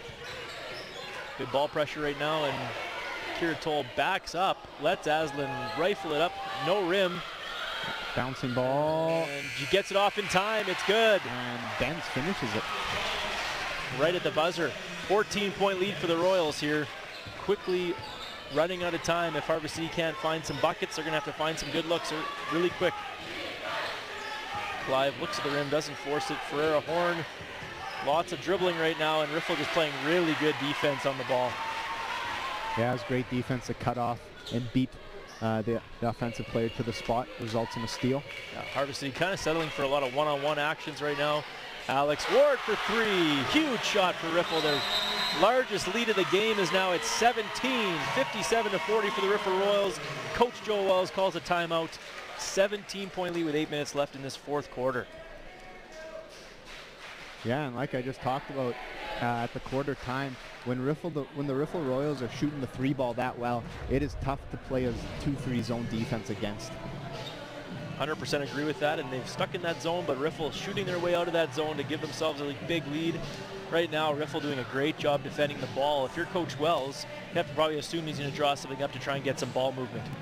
Yeah, I think they need ball movement, and I think they do need to kind of maybe get their butts in gear a little bit and kick up some pressure, maybe not sit in the half court. I wouldn't be surprised if Coach Joe Wells implements some sort of press here. Yeah, definitely. Probably as a coach, you're saying, hey, there's 8 minutes to go. Let's cut this in half. So with 4 minutes, you got to get this game to about an 8 or a 9-point game. Give yourself a chance. Don't want to think about it as a 17-point deficit because it's just a little bit deflating, right? So you want to focus on just cutting this lead in half as soon as you can. Yeah, there's lots of time left, 8 minutes. I would suggest breaking it down to 4-minute chunks. 4 minutes, see how close we can get it, then we'll reassess at the next 4 minutes. Absolutely. Harvest City's going to bring the ball over half. J.L. Wells trots into their offensive set. A little down screen for Kira Toll. She finds Ferrera Horn. Ferrera Horn, nice little shot fake, pulls up at the free throw line, and it is just off, rebounded by Riffle. Have to assume now Riffle's going to probably use the clock as their friend. 8 minutes to go. Lots of good skip passes from Riffle. McCullough's got the ball back to Alex Ward. Skipped again to Randall. Good defense. Randall really wanted a 3-pointer there. Definitely. She's still going to get one. And she gets it. Why not? Why not her? Why not Riffle right now? 60-40 for the Royals, their largest lead of the game, looking for their first city championship since 1989, the year Mike Silvius was born. Oh my God, you are old. I am older than dirt. Nice take there from Kira Toll. Cuts it to 18.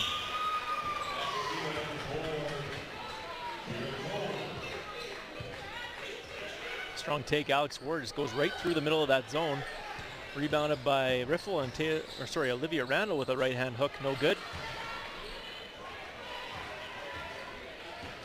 Harvest City will bring the ball back over half. 6:45 to go. Wells with a nice little hezzy. Goes left hand. She gets fouled. She's not happy about it. She wanted that layup, but she's going to get 2 free throws out of it. Real nice move by Jael Wells there. Completely froze her defender. Looks like my partner Mike Silvius at Men's League every Sunday. Just breaking down defenders. He probably doesn't look that fast though. Well, when I'm playing with you, it does.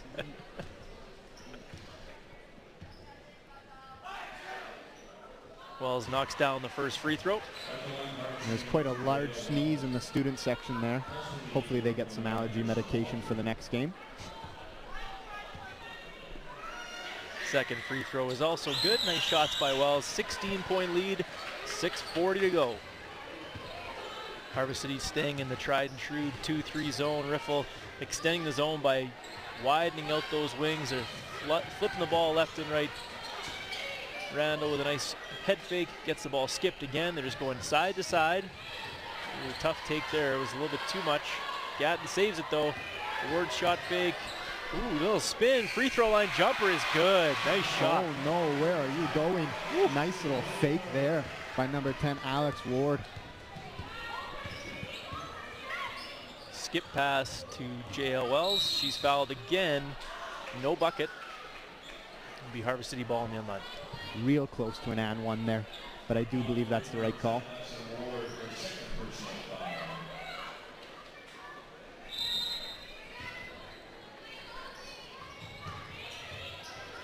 Ooh, the pass is a little bit too strong, but it is recovered by Harvest City.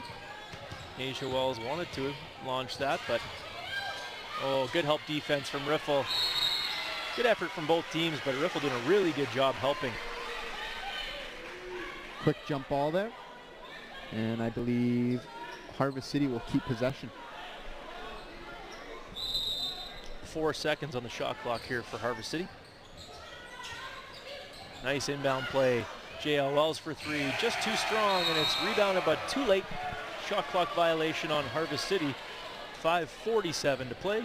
Royals lead by 18. Yeah, Riffle Royals in control of this one so far.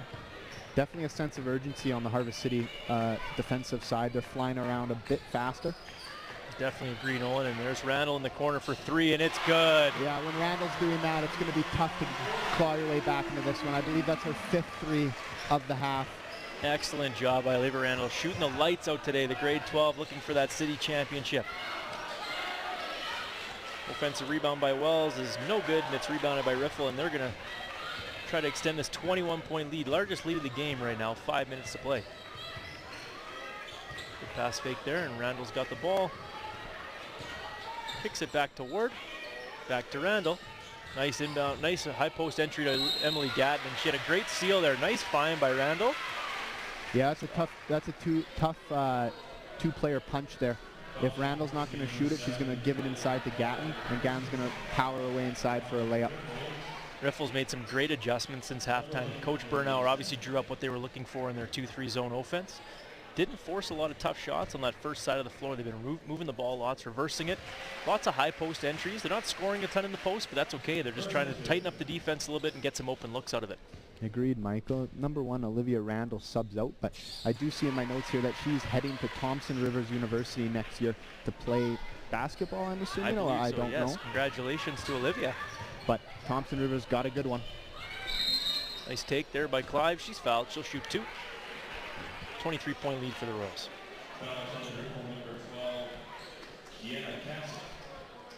Simone Bernauer has been at Riffle for a long time as a coach of this team. Has not yet won a city championship. She has had so many strong teams, though. She's taken teams to Hoopla many, many years. Looking like it's going to be her first city title. If they can keep this going with 5 minutes left, up by 22. Make that 21. I believe the student section of Riffle was barking at the Harvest City player there while shooting free throws. Never know what to expect from those Riffle Royal fans. Yeah, you never know. We'll see what happens in the second game. They may run out of material. They got another game to cheer for them still. Ball reversal to number 9. That's Emerson Hollinger. Nice take, baseline. Ooh, strong take, and she's fouled.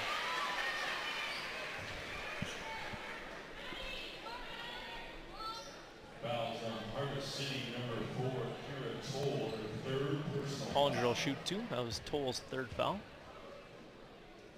First free throw is good. 68-46 Riffle.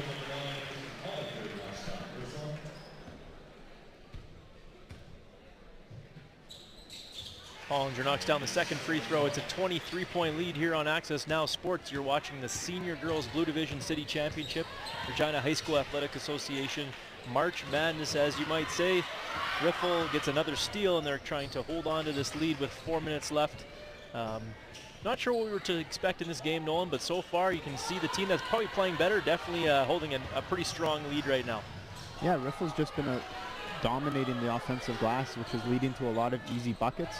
Another thing for the Royals that's going really well, that's underrated, that we haven't talked about much, is that I believe they're hitting probably a good 80 to 90% of their free throws, which always helps.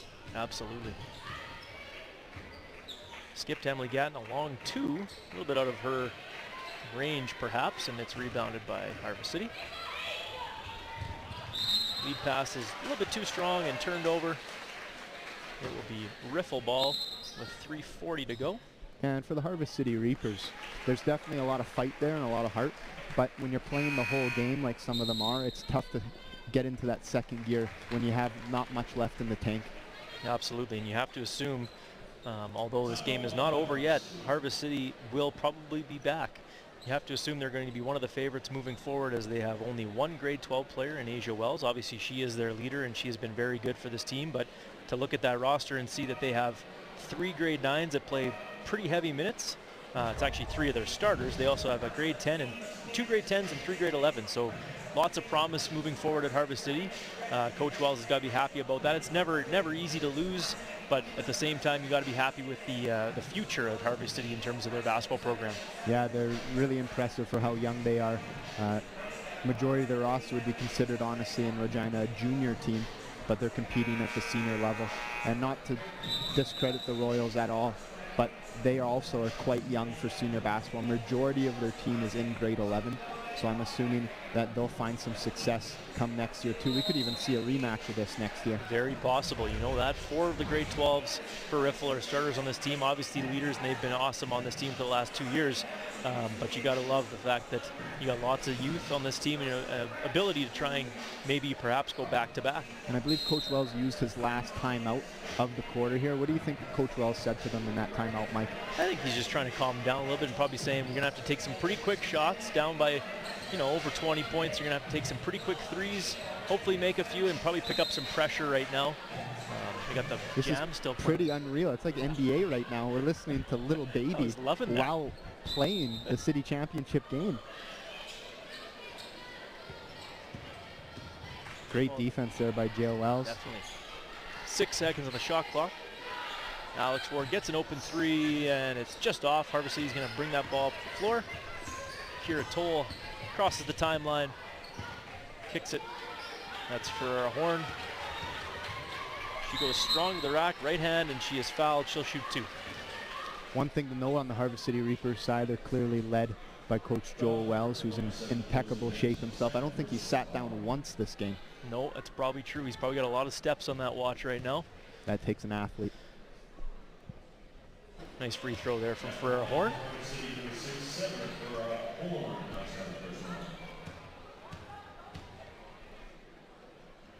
And the second is good. 69-48 for the Riffle Royals with 3 minutes to play in this 4th quarter. Point guard Alex Ward has played the majority of this game at the point guard position, doing a really good job moving that ball around. Randall makes a pass, but Ward saves it. She pulls up for a long 3. It's off, rebounded by the Reapers.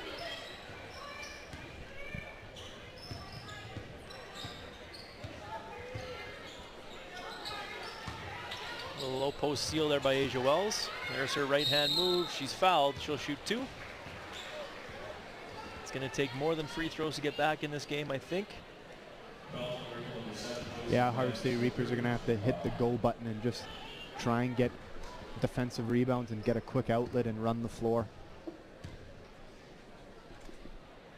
Wells' free throw is short.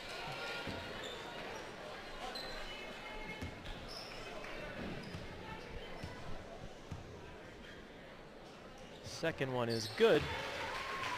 20-point game. Alex Ward brings the ball over half. Passes to Hollinger on the wing. Back to Ward. There's a strong skip past the corner. Long two there from Olivia. Shot is no good. Offensive rebound also no good. And there's a jump ball called. It's going to be riffle ball. Do notice some subs coming in for the Royals there from Coach Bernauer. Looks like all her grade 12s are in Awesome. right now. Love to see that. Miscue on that inbounds pass. It's going to be Harvest City ball.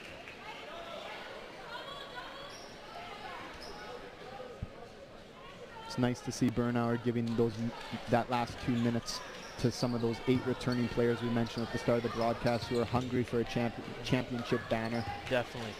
Well deserving of it too. They've obviously been battling all season, and they were undefeated in the regular season here in the Regina Intercollegiate Basketball League. Looking to finish off this perfect regular season and playoffs with a city championship. Royals will retain possession right now with 4 seconds on the shot clock. There is to note too, I believe the Riffle Royals senior boys team also went undefeated in league play, so that'd be interesting to see. I don't know how many times that's been done, that the same school, girls and boys programs have gone undefeated and possibly have won the city championship also. That's very true, and you know what? They're going to be on Access Now Sports right after this. I know you're tired of hearing my voice, but Nolan and I are going to be flip-flopping. He's going to be calling the play-by-play in the Senior Boys City Final. So after this is over, make sure you stick around for the Senior Boys City Championship between Riffle and Miller. Under 2 minutes to play here in the Senior Girls City Final. Riffle's 3 is no good, and Harvest Season bring the ball back over half. Kicked to Ferreira Horn. Nice strong take, right hand. A little strong hook there, out of bounds, be riffle ball. And that's just kind of the story of the game for the Harvest City Reapers. I believe they're getting a ton of great looks. The ball is just simply not going in the hoop, and sadly, when the ball is not going in the hoop, you don't get points in basketball. That's very true. Sometimes the ball finds its way into the bucket. Sometimes shots don't fall. It's part of basketball. Yeah, if you got points for the ball hitting the rim, I would be really good at basketball. You would be really good. Ball is out of bounds. It's going to be Harvest City ball. And it looks like Coach Simone Bernauer goes with the full line change with 1:25 left, looking for maybe to get some of those grade 11 players some city championship experience. Yeah, that's great.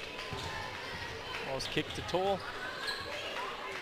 New player into the game for Harvest City. That's number 1, Casey Dela Cruz. Wells for 3, off the front rim. Tipped out of bounds off Riffle. It's going to be Harvest City ball. That's number 8, Madeline Geis, who tipped that out of bounds. Just about 1 minute to play in this fourth quarter, Mr. Coos. What do you think? So we finished the first 39 minutes of the city championship. What's your overall thoughts, I guess, from this championship game? Yeah, the Riffle Royals just came out with a ton of energy and a ton of urgency, and you could really tell that they just really wanted this one, and it showed through their play. And that's not to discredit the Harvest City Reapers. I think they matched that energy and have the same heart. The Riffle Royals were just more ready tonight. Yeah, at the end of the day, Riffle, yeah, for sure, you could see the veteran presence on the court, getting lots of clean shots, making the shots that matter, sticking their free throws throughout the game, playing really good man defense. Harvest City really struggled to get to the basket this game. Riffle did a great job keeping their check in front of them. At the end of the day, man defense beats zone today, but if they played again tomorrow, you never know. Yeah, like we said, the season total, if Riffle closes this one out, will be 4-2, so by no means is it one-sided. Foul's called on Riffle.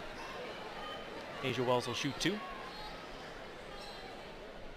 can see the Riffle Royals fans are buzzing right now. They're just keeping it quiet, waiting for that final buzzer. 30 seconds left. They're going to be cheering on their classmates and the rest of the Riffle Royals senior girls for an excellent city championship. And you'll see the same from the Harvest City Reapers fans, who have been very proud of their team as well.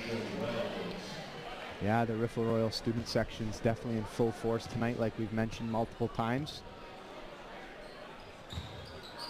Second free throw is good. Cuts the lead to 19. Riffles are just going to bring this ball over half and probably run some clock. McCullough, who had 11 points in the first half, running the point. We'll skip to the wing. And the Start the Bus chant has started from the Riffle student section. I'm not sure if anyone took the bus to this game.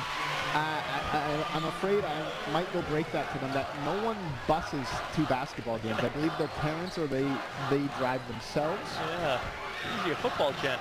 Yeah. Asia Wells for three. It's good. Nice way to finish the game, and that's going to do it. The Riffle Royals senior girls are this year's Blue Division Senior City Champions. The final score, 70-53 over the Harvest City Reapers. Congratulations to Simone Bernauer, her coaching staff, and all of the Riffle Royals senior girls. What an excellent game tonight, Nolan. Congratulations to both teams, but extra congrats for their first city championship since 1989. Yeah, that one's got to feel good for the players and the coach.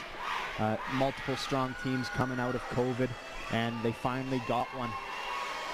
Yeah, wonderful job from both teams. We are just going to have a break between two games. Congratulations again to the Riffle Royals and Harvest City Reapers. You are watching the Senior Girls Blue Division City Championship here on AccessNow Sports. Stay tuned for the Senior Boys game at 8 o'clock between Riffle and Miller.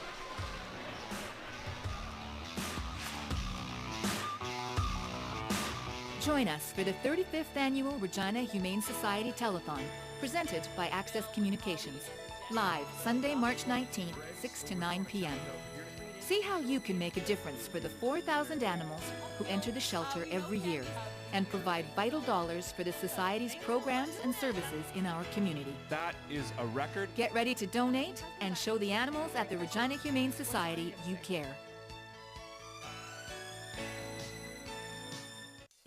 At Access, we make it our business to keep you up and running.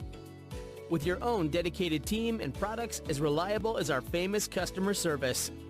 We've got enough stuff to worry about. Running a business every day, it's been the reliable choice for us. We were very impressed with what they can deliver from a business standpoint. Great products. Access Communications stepped up to the plate. Wagutawin. It means coming together and helping each other. At Access Communications, we're all about you.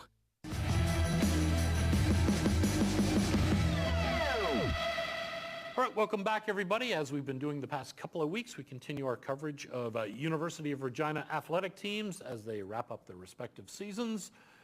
Our next guest had a heck of a season with the Cougar women's basketball team, and he was appropriately rewarded, I guess, is the best way of putting it, as the U Sports, and prior to that, Can West Coach of the Year. He doesn't get that very often, at least not on this show. Mr. Dave Taylor is here. Welcome, sir. He obviously doesn't go to games. Yeah, there I'm Mr. Taylor, Exactly. Mr. Dave Taylor. Yeah, you go to games. Like, what, are you not showing up for the start of the games or what? Earplugs when you're talking. Oh, okay. That's fair enough. That's Yeah. not a bad idea. That's not a bad idea. They actually hand them out at the door now. Anyway, so congratulations on those two momentous awards. Second time you've been so honored in your career at the U of R. Thoughts? How do you feel about it? Does it sort of soften the blow of not getting to the Nationals? Well, not really soften. That would be, I think, overstating it. I mean, it was nice to get it voted on by the other coaches, so it's your peers, so that's certainly nice. As I was jokingly, not jokingly, telling a lot of people, it was kind of the Jade Belmore and Karamiski and a lot of other players award. They're really the ones who get those awards for me. So, yeah, that type of recognition was always nice, but it was hard being out at the award ceremony without my team too. I was just going to say, it's not a strange look to have Dave Taylor at the Nationals, but it is when you're there by yourself and a couple of members of your team and not the whole team. So how strange was it to be there and not have a working role? Well, Jade and I were sitting waiting for the ceremony to start, and then we watched Lisa Tomaitis walk in with Carly Ahlstrom and Logan Reeder, her players who were getting awards, and I said to Jade, I said, well, there's the other group of people that are just as frustrated right now as we are about sitting here. So, you know, it was a tough year in terms of the injuries late, and normally, you know, injuries are part of it, and you don't want to say too much, it's next person up. But I think that also undersells some of the injuries we had, like, you know, I was talking about Karamiski, like, she was an all-star, and 15 points a game, was leading the country in assists. You know, we'd already lost Maddie Tell, so losing our backcourt and just those type of presence, it did have an impact. A few years ago, you were a team that should have gone, well, you did go to the Nationals, but injuries hurt you there as well. Canada Giles got hurt in the Canada West final, tore a knee up. Was there some, almost like, did you look at that and go, that was almost like that year because of the injuries happening so late in the season, and where you could have been had it not been for what happened? Yeah, it's funny because I was doing, really looking at it going, okay, are we doing something wrong here that we're getting these injuries? Because there's a lot of them in women's basketball, quite frankly. But it's been interesting, we've had different body types, different positions, different times a year. We just seem to have our high-end players get hit. It was Kara Miskey, Canada Giles, Brittany Reed years ago. Yeah, another one, yep. And again, she was early in the year. And so we've lost players like that, that have had a big impact. So yeah, it was probably similar. And we still were close with Calgary. We had down 2 with 50 seconds left. We make a bit of a defensive mistake, and suddenly it's 4, and then you're kind of in the mode where you're going to have to foul here. You talk about Jade. She has been everything as advertised, if not more, and we've got 3 more seasons of her to see what she can do. You know certainly that you're building your team around her, and Kara as well. Yeah. But this is a team that you had sort of said coming into this year, yeah, last year was a year where maybe we overachieved a little, but now you're right back to where you thought you'd be. Yeah, I was probably pleasantly surprised with this team. I thought we were going to be good, and I said to people, I thought, we could be top 7 so in Canada when we, were number 1 for a good chunk of the year. I was pleasantly surprised. And a lot of it, it wasn't just Jade and Kara that came along, but it was the surrounding cast. So they had the ability to get to the rim. Yep. But what happened, what made us so good is we had so many shooters around them that when teams tried to collapse, we were kicking out to people. Zoe Hartman, Maddie Tell, Dana Pierce, were hitting shots. And that was, the weekend that we swept U of S. That was what happened, is it was kind of pick your poison. Are you going to let Jade and Kara get to the rim for a layup, or are you going to collapse there and watch other people hit threes? When we were doing that stuff, yeah, we were tough. So your team is right at the door. Nationals are on the other side of it. No, a national championship is on the other side of it. What do you have to do to kick down that door? Do you have the players currently, they just have to mature another year, or do you have to look for some? Yeah, it's a little bit of both. I've been doing this a long time, and I've said for years that to win a national title, what has to happen is you've got to be playing well, you've got to be healthy, and you've got to be a little bit lucky, and that's sometimes the matchup. And there's other really good teams out there. Carleton won it this year, and they've kind of taken the Carleton men's model, and they're playing really well. Sask is going to be very, very good next year. They bring everybody back. They had a guard who was out this year who's very good. So it doesn't get easier. And we as a program, we want to get to nationals every year and give ourselves a chance, and that's the player development, and then you got to keep refreshing with players. Our one recruit out of Winnipeg just got named the top player out of Manitoba in the Winnipeg Free Press coaches poll, so that's exciting. We're bringing her in. She's got the ability to help. You just have to keep turning that over. I think I know the answer to this, but I'll ask it anyhow. We're into March Madness south of the border with both the men and women. Does Dave Taylor kick back, put his feet up, turn on the TV and watch some of that, or are you out in gyms looking at kids yet as their seasons wind down? Well, the answer is both. I think I'm gone the next 3 weekends recruiting. As my wife says, there's no off season. And then the other thing is, and it was one of the great things all the time, the first Thursday of the NCAA, Steve Burrows and I'd always go down to the Lazy Owl and have a long lunch, watching the various screens up there. And I'd always tell my wife, yeah, I got a long day of work today. A lot of professional development going on. So it certainly was one of the perks of the job, is sitting there and watching basketball and saying, well, yeah, no, this is part of my job. We have a question submitted by a viewer, an M. Kleisinger. Says, can hardly wait for this one. This was your 17th year at the helm of the program. How much longer do you see yourself doing it? M. Kleisinger would like to know. Yes. Well, I kind of semi-joke that I'm very careful. I look both ways crossing the street right now, that I make sure there's not a car bearing down on me. That's fair. I've still got a couple of years. I tell recruits I'm not at the point yet where I have to tell them I won't be here. I kind of, I've got kids that are going into grade 12. I got to get them through university. It's not cheap. No, that's true. And then, I'm going to turn 56 here. I can't imagine I'll have the energy to give this job justice, 65. So I'm probably on a timeline somewhere 6 to 9 years is kind of what I'm looking at. We sort of obviously took a shot at Michaela there. Wayne and Carly were doing a great job with the program. Yeah. They still are. What did she add to it? And was it nice to sort of have someone that was just out of the program back into it? Well, yeah, she was doing her master's of coaching. It was funny, my players have been after me for a couple of years saying, we need a young female and for, you know, the chemistry, for all kinds of stuff. And I go, I know. I said, but they're harder to find than you think. And I said, I'm working on a couple ones, and just having a full-time one in it, you know, her technical knowledge is great. She's really good on court, but just having that dynamic of someone the players can relate to a little bit more, can talk to, kind of a sounding board there. So that's been great. And everything I kind of thought it was going to be, it's been that and more. And she's got a tremendous future. Do we have time? I have one more question if we have time. The last weekend of the season, we saw people up top where it was during the Nationals. Yeah. It seemed to me in the second half of the season, people really started to take note of Cougar basketball, both yourself and what Steve was doing. Yeah. How do you bottle that for next November when the new season starts? Well, I think part of that is the university, our athletic department, give them full credit to Andrew Hamilton and others, made a real concerted effort after Christmas to try and grow our crowds. And I was so happy to see it come to fruition, because now we can say, look, if we invest in this, if we put the energy into it, this is the result. This is the excitement that can happen. And so I think it was a good reminder for people that, hey, you know, make sure the information's out there, really promote it, and people will come. Dave, thank you so much for doing this. Congratulations again on the 2 Coach of the Year awards, and I'm sure the basketball community already excited for next year. Good luck. And we won't talk about the Red Sox this year. We'll take a little bit of a leave from the Red Sox talk this year. They're going to be fourth, aren't they? I'm being kind when I say fourth. I know. Yeah, if a couple teams move out of the East, yeah. Anyway, stick around, folks. More coming up. An Access Smart Home is a safer, more efficient home. With the touch of an app, you can see who's at the door, turn down the lights and turn up the heat, tell your furry friend to get off the couch, and sleep sound with around-the-clock home monitoring. Access Smart Home puts you in control. And of course, our famous customer service is always included.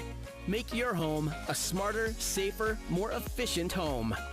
Learn more at myaccess.ca. Do you think hockey teaches you anything? You got to be trustworthy with your teammates. That goes for life too. You got to be a trustworthy person. Adam was an outstanding athlete. He was a quiet leader, one that led by example. In this day and age, I think we need more leaders.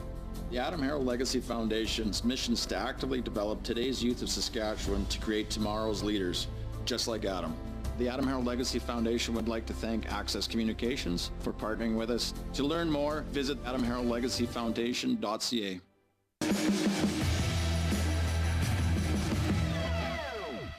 All right, welcome back, everybody. Going to take the show on the road for the next couple of segments. Our next guest joins us from Ontario, where he is doing his thing these days. Well, he's from Toronto, so it's kind of where you'd expect him to be in the off-season.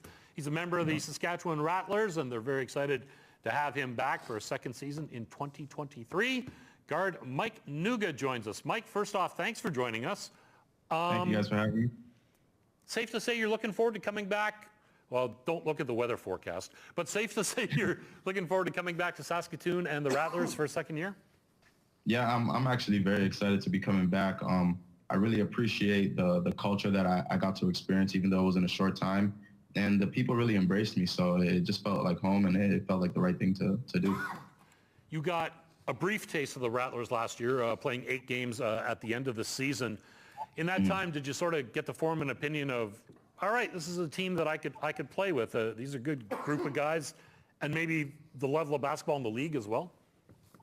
Yeah, 100%. Even though it was a short kind of stint, I really got a good feel for what the culture was. The coach, Dean Demopoulos, he did a great job of bringing together a group of guys and everybody else that really wanted to buy into the system and really wanted to, see each other's success, which is what was most important. So, just being around those guys and seeing how we practice and seeing how the day-to-day was, it was perfect. It was a great situation. Your first year in Saskatoon, what was it like? Certainly be a little bit different from the bright lights of Toronto, but what was it like though for you? Yeah, it was definitely different because I had just finished school in Las Vegas, so that was a little bit of a culture shock right there. But it was really peaceful. I enjoyed it. I liked the scenery, and it was definitely less busy than Toronto like I'm used to. So it was different, but it was different in a positive way. You talked about UNLV. You played your NCAA ball with the Runnin' Rebels, and those that know basketball know what that program used to be like, and they're still pretty good. What was it like being a member of the UNLV Runnin' Rebels? It was an amazing experience, honestly. Like, just to know the history of the program and just to see the love that we actually got in the city. You know, they're trying to get back and get themselves right. But it was an amazing experience. The people there, the city, it was definitely a one-of-one experience for sure. You are, to coin a phrase, well-traveled in your basketball career. First off, you're born in Nigeria, then moved to Toronto. You played your high school ball prep academy, I believe, in the States, and of course college ball in the States.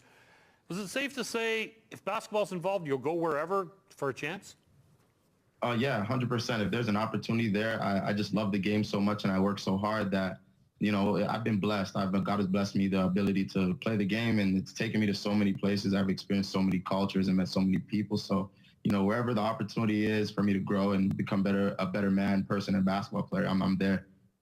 There are players in the CEBL that have graduated onto the G League, and some have gotten their way into the NBA. I'm guessing that certainly you'd love to have that opportunity if it comes your way.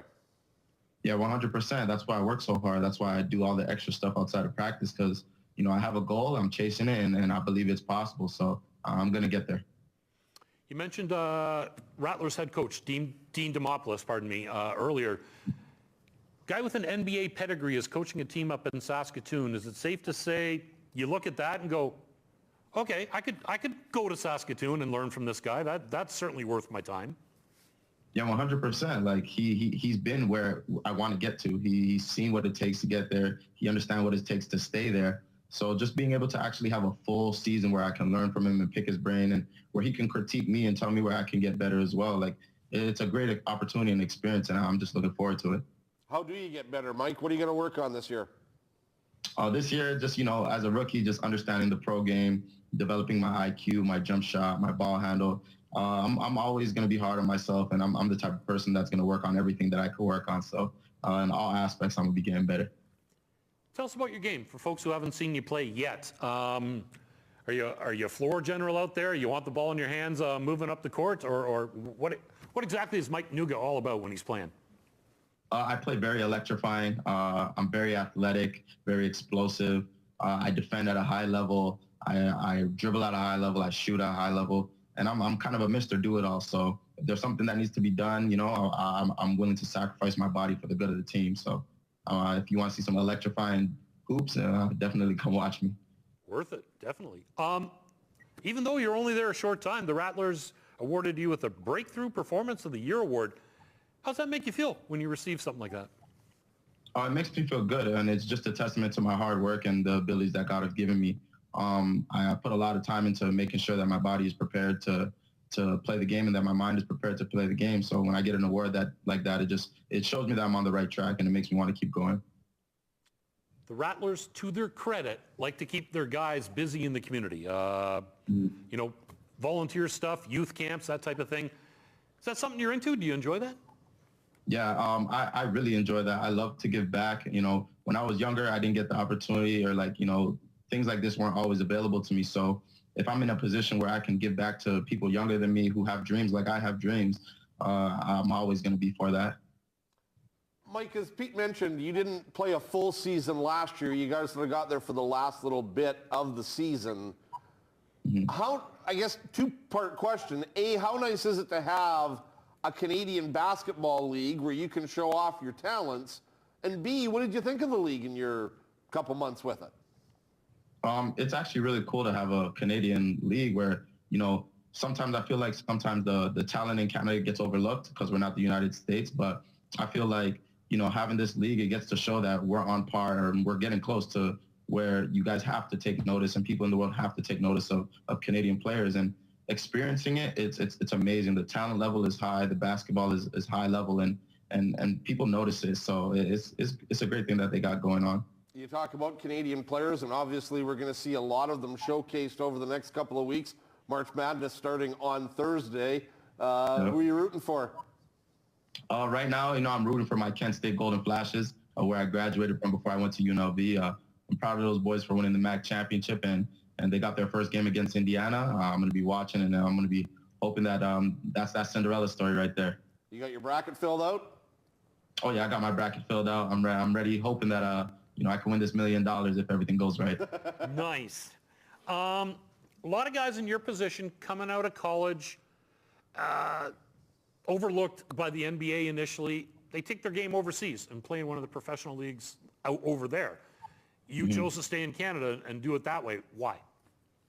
I was in the G League draft, and I'm currently in the G League player pool. But it was a good opportunity here in London for me to grow my game and then take what I learned into the CBL, which is, also a big league, to where I can give myself another shot to try and get to where I want to go. And high level overseas is a big possibility. But wherever the basketball is and wherever I have a chance to really grow and become a better professional is where I'm gonna be.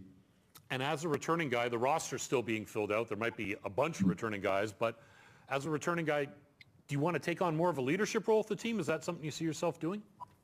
Yeah, 100%. And Coach Dean, he had spoke to me before I had actually signed, and that's what he spoke to me about is stepping up and taking a bigger role, which I'm always for. I'm always with, making myself better and making those around me better. So, being a returning guy and kind of having a feel for how things go, I'm ready to lead my team and learn from some of the older guys coming back, but I'm definitely ready for that bigger role. Awesome. Well, Mike, thank you so much. A pleasure to meet you, and, enjoy that Ontario weather, and we'll have some good stuff for you by the time you get out here at the end of May. Good luck. Thank you, guys. I appreciate this. Thanks, Mike. There you go, folks. That's Mike Nuga of your Saskatchewan Rattlers. Stick around. More to come. The hockey legends of tomorrow are on AccessNow Sports today. Bedard. He scored! How the heck did he do that? Watch Bedard, Howe, and the boys in red, white, and blue right here on the home of your local All-Stars. And follow AccessNow Sports for highlights, stats, and schedules. Regina Pats Hockey.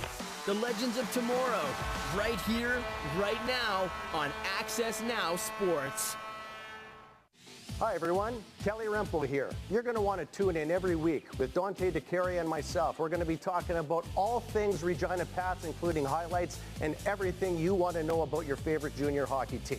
Pats TV, brought to you by Cameron Okalita. Cameron Okalita, improving lives through debt solutions for over 20 years. 306-359-0200 for your free consultation. Join us for the 35th Annual Regina Humane Society Telethon, presented by Access Communications. Live Sunday, March 19th, 6 to 9 p.m. See how you can make a difference for the 4,000 animals who enter the shelter every year and provide vital dollars for the Society's programs and services in our community. That is a record. Get ready to donate and show the animals at the Regina Humane Society you care. At Access Communications, our products are as reliable as our famous customer service.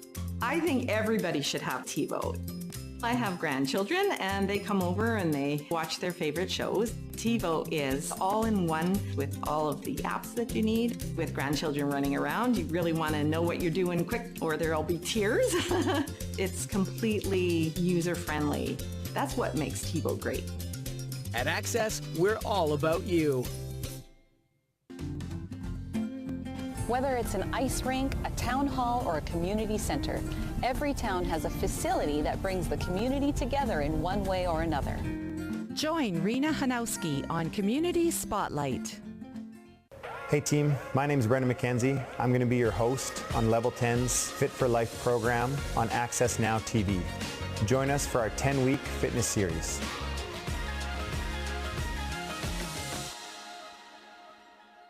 Hi everyone, Kelly Rempel here. You're going to want to tune in every week with Dante DeCarry and myself. We're going to be talking about all things Regina Pats, including highlights and everything you want to know about your favorite junior hockey team.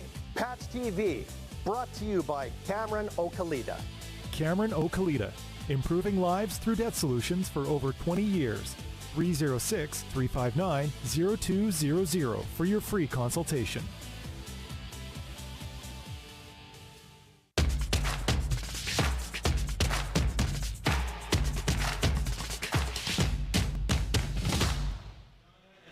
Hi, welcome to AccessNow Sports, featuring the RHSAA Senior Boys Basketball City Championship live here at Luther Gym in Regina, Saskatchewan. The matchup tonight features the 8-0 Riffle Royals taking on the 6-2 Miller Marauders. I'm Nolan Coos, joined by Michael Silvius, and we're hoping for a great night of basketball here tonight. Very exciting time here, Nolan. Thank you, and we are very excited for this senior girls, senior boys city championship. We just finished the senior girls city championship. We got two awesome teams, the top two teams in the city, the Riffle Royals and the Miller Marauders. Some awesome basketball to be played here. March Madness, as we talked earlier, for the fans that watched our senior girls city championship, it's going to be an awesome game. There are hundreds of fans waiting to get into this gym, but we are at capacity. You gotta love to see that. We should have played this at the Brand Center, Nolan. Yeah, we could have sold out, maybe even played on the ice. Unbelievable. This is fantastic to see. It's unfortunate for the ones that are sitting outside. They better jump on AccessNow Sports very soon if they want to catch this game. Yeah, both teams had a very successful regular season. The Riffle Royals, coached by Kieran Hebert, with assistant coaches Brendan Hebert, Paul Dusher, and Clayton Ford. The Miller Marauders, also head coached by Nav Burke, assistant coached by Kevin Shaley, Miles Wilson, and Frankie Paris. Both teams have faced each other multiple times this season. Their most recent matchup was a 110-90 victory for the Riffle Royals. So I think we're in for some great basketball here at Luther High School. Yeah, and they're just doing a celebration right now for Regina High School Athletic Association Commissioner Aaron Anderson, who is 3 months from retirement. Congratulations to Aaron Anderson. He's been the commissioner of Regina High School Athletics for the last 4 years.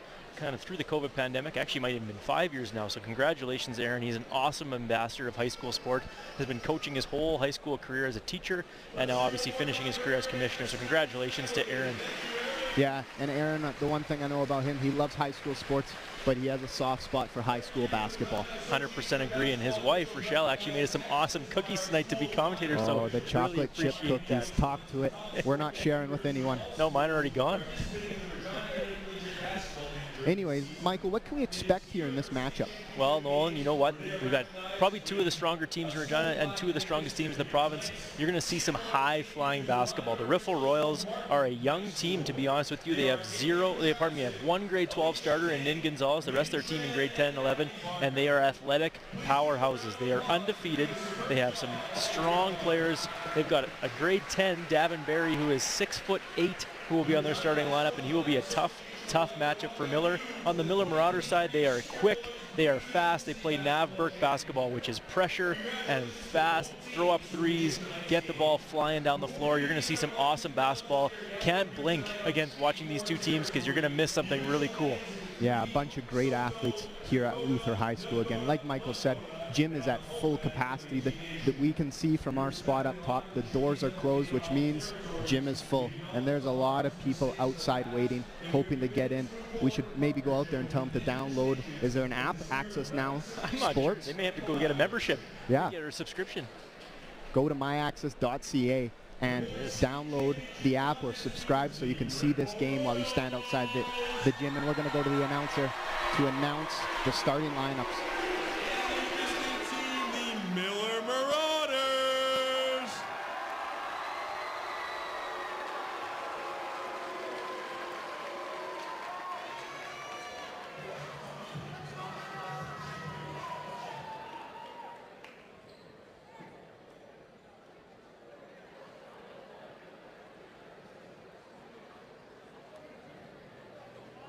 Starting lineup for Miller. At guard, grade 11, number 3, Tillian Ochea.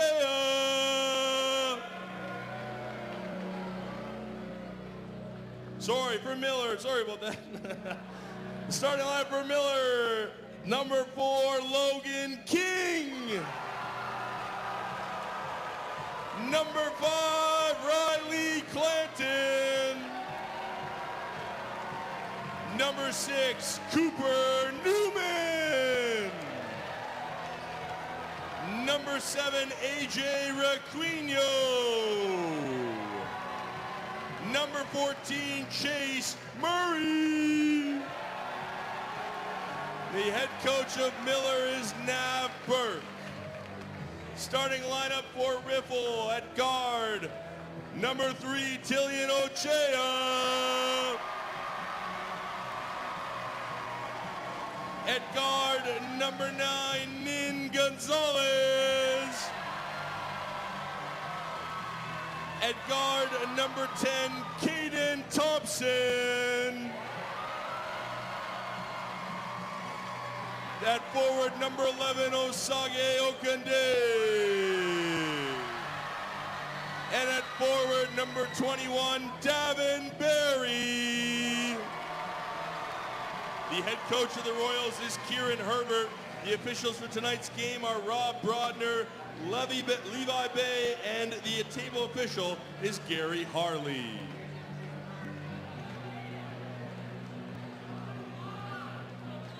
If we can please get everybody to please rise if you are able for the playing of O Canada.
And the gym is packed as we are doing starting lineups in O Canada there. The Luther staff and the RHSAA staff found more space for fans to pack right in here. We are packed in tight like sardines. It's awesome, baby. Oh, I forgot I'm with Jack Armstrong tonight, not Michael Silvius. Oh, I'm going to have no voice by the end of this. I am jacked up for this. And our refs are ready to get this going. Jump ball won by the Marauders. Clanton decides to slow it down. Swings it to number 4, Logan King. Back to Clanton. He lets it fly. Can't get the go. Good rebound by AJ Requino. And he's fouled early by number 9, Nin Gonzalez. And that's no surprise. An extra whistle there. Looks like Rob Brodner is just checking with the scorer's table. A little bit of an issue. As no surprise that Riley Clanton, doesn't matter if someone's guarding him, he is going to try and stroke the 3. He is probably the best shooter in this province, if not one of the best in the country, to be honest with you. He is an excellent shooter. And it looks like we're good to go here. The energy in this gym is already apparent. Loud student sections on both sides. Clanton gets it into Gonzalez. Looking to create Chinese. Good on-ball pressure by the Royals. High ball screen. And then drives in, looks inside, and it's stolen by number 11, Osagi Akunde. Swung to number 10, Caden Thompson. He swings it over to Oche. Back inside to the big man, Barry. And Michael, I think I'll be saying that name a lot. Davin Barry in grade 10. He is 6'8", and he is a problem inside. He is an absolute problem for every team in this province. He is such a tank and such a smooth player around the rim. Nice little early finish for Riffle. Agreed. He's big and he's got some finesse. But Miller looks to bring it right back. Good ball movement early. Clanton will shoot another one. And just short. And Riffle's out and running up to number 3, Oche. And I thought he was going to slam it, but he'll just lay it in for 2. Make sure 2 points, 4-0 Riffle. Nice start. Yeah, great start by the Royals. High energy. Miller looking to get a good look. Just short on that shot. Good rebound by Clanton.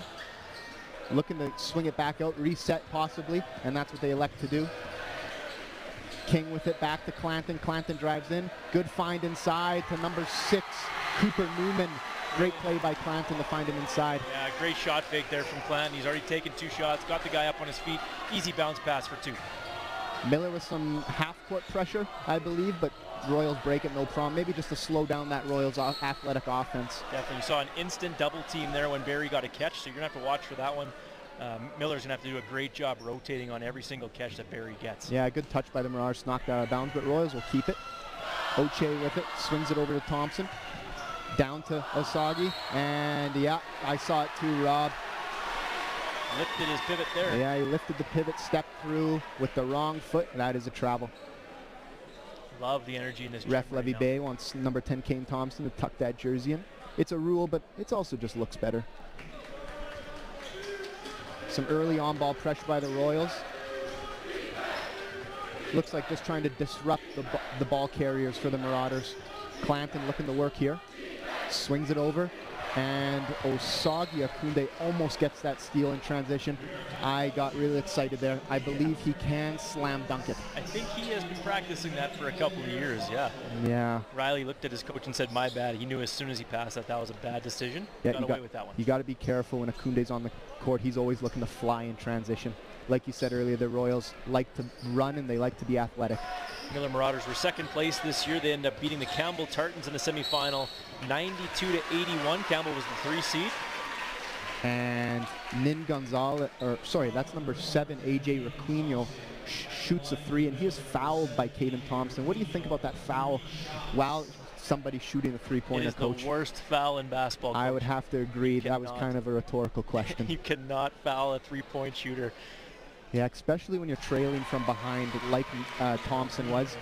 He gets 3 foul shots, and you just get an easy foul on your scorebook. Absolutely. As I was saying, Miller defeated Campbell to get to this game. The Riffle Senior Boys ended up beating Martin in the semifinals 74-66 to make it to the city championship. These are the 2 teams that will be representing Regina at Hoopla next weekend in Prince Albert, so congratulations to both teams. This is going to be an awesome city final, Nolan. Requino only gets 1 at the line, but it's rebounded by number 4 Logan King, swung into the corner to number 14. Number 14, Chase Murray with the nice 3 ball from the corner. Sorry, I couldn't get an eye on who shot that. And Chase Murray's hustling to get that back inbounds. Oh, love the hustle. Great hustle by the Marauders, but I believe Royal will retain possession. Clanton went all out for that one too. Looks like he maybe banged himself up a little bit there. Yeah, may hurt his hip a little bit. I think he'll be okay. He's a great player. Akunde with it, doubled, and out of bounds. Looks like Coach Nav Burke game plan right away is to kind of double team the primary scorers for the Riffle Royals. 100% agree with that. You know you got to throw something at them. They played each other a few times this year already, and Riffle was successful beating them 110-90 in the regular season. And just like that, just when I said it, Davin Berry gets a nice feed inside from Nin Gonzalez, and he goes up and he's fouled. He'll shoot 2. The crowd saying, you can't do that, which I've heard many times before the city championship. Yeah, number 5 Clanton picking up his first. Barry gets the first. Pretty good tempo to this game so far, 2.5 minutes in, Nolan. I think that both teams trying to settle in. Obviously, city championship, there's lots of pressure on both teams. You don't get to play in this atmosphere very often, so it's really exciting for the guys. Whichever team can get calm first is probably going to have some success. Yeah, I completely agree, Michael. And as I say that, Barry gets the second. Great free throw shooting from the big man. AJ Requino brings it up for the Marauders. Quickly kicks it out to King. Swung to Clanton. Clanton looking to create. He's looking to work. Finds an open man in the corner. Good ball movement. Murray can't get it to go. Bouncing ball.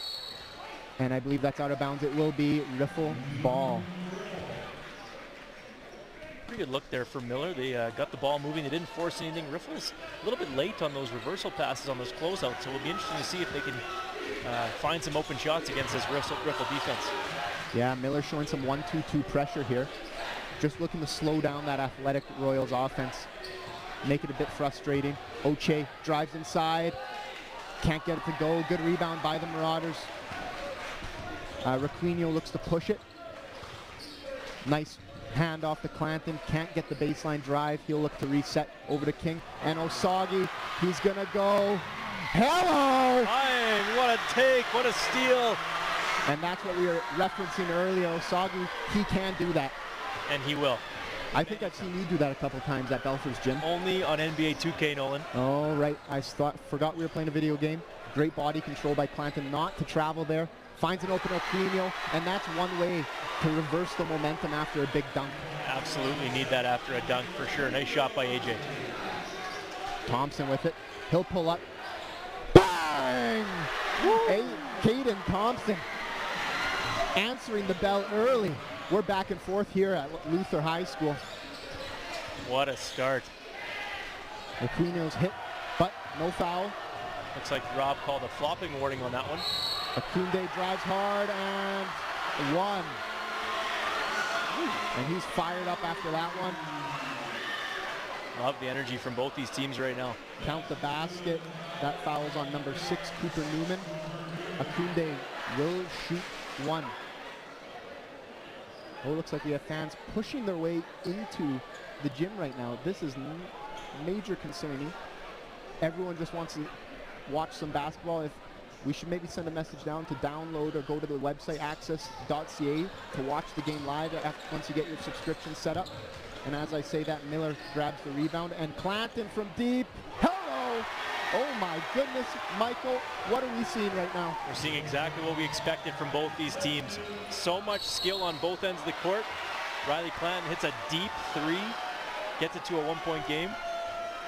Yeah, and as we're talking about that, like I said, we're not letting the momentum get to either team. They're handling it well, and they're pushing the ball the other way. Akunde drives in and gets the blocking foul. Riffle looking to slow it down here. Aquino knocks it out of bounds. Riffle will keep possession. I'm sweating, Nolan. It's only been 4 minutes. It's hot in here. Woo. Out of bounds again. Good pressure by the Marauders on defense here. Not making it easy to let that inbound just come in. Yeah, Miller knows they gave up 110 points last time they played Riffle. They know they got to put pressure on their primary scorers.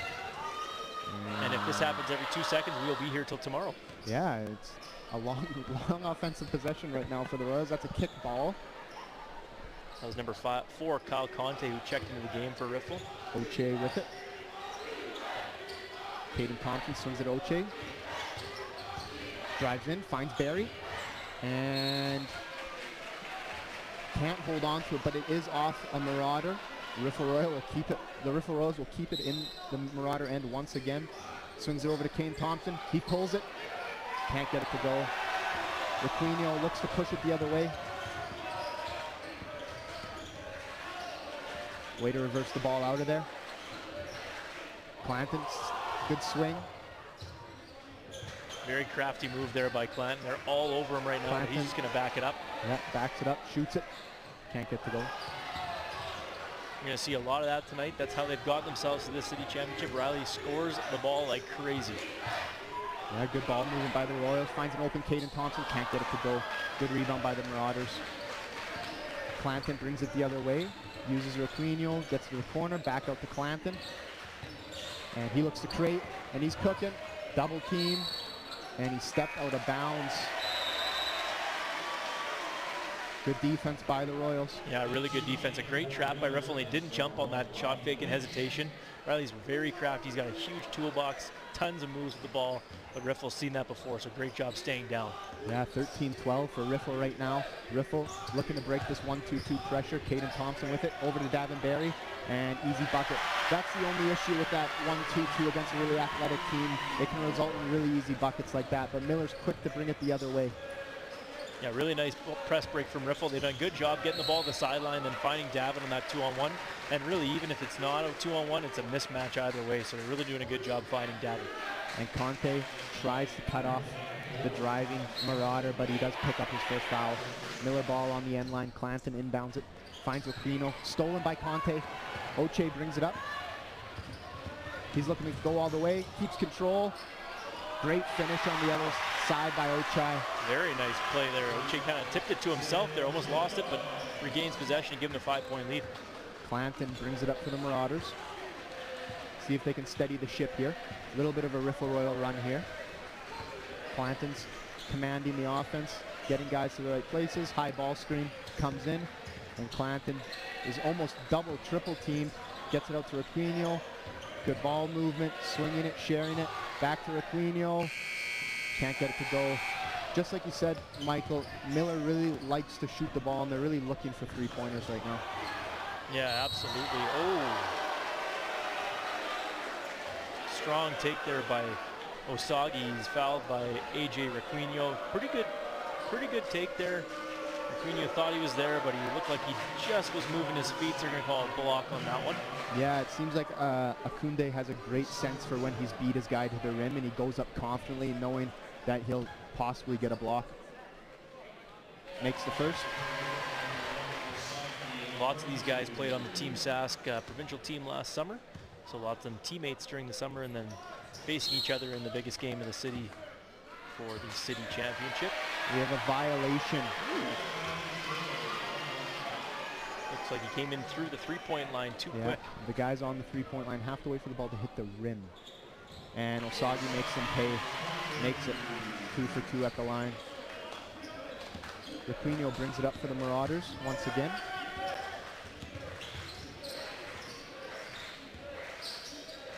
They're really swinging the ball around. Requino can't get it to go. Miller really settling right now. Rebound. Yeah, they're really settling.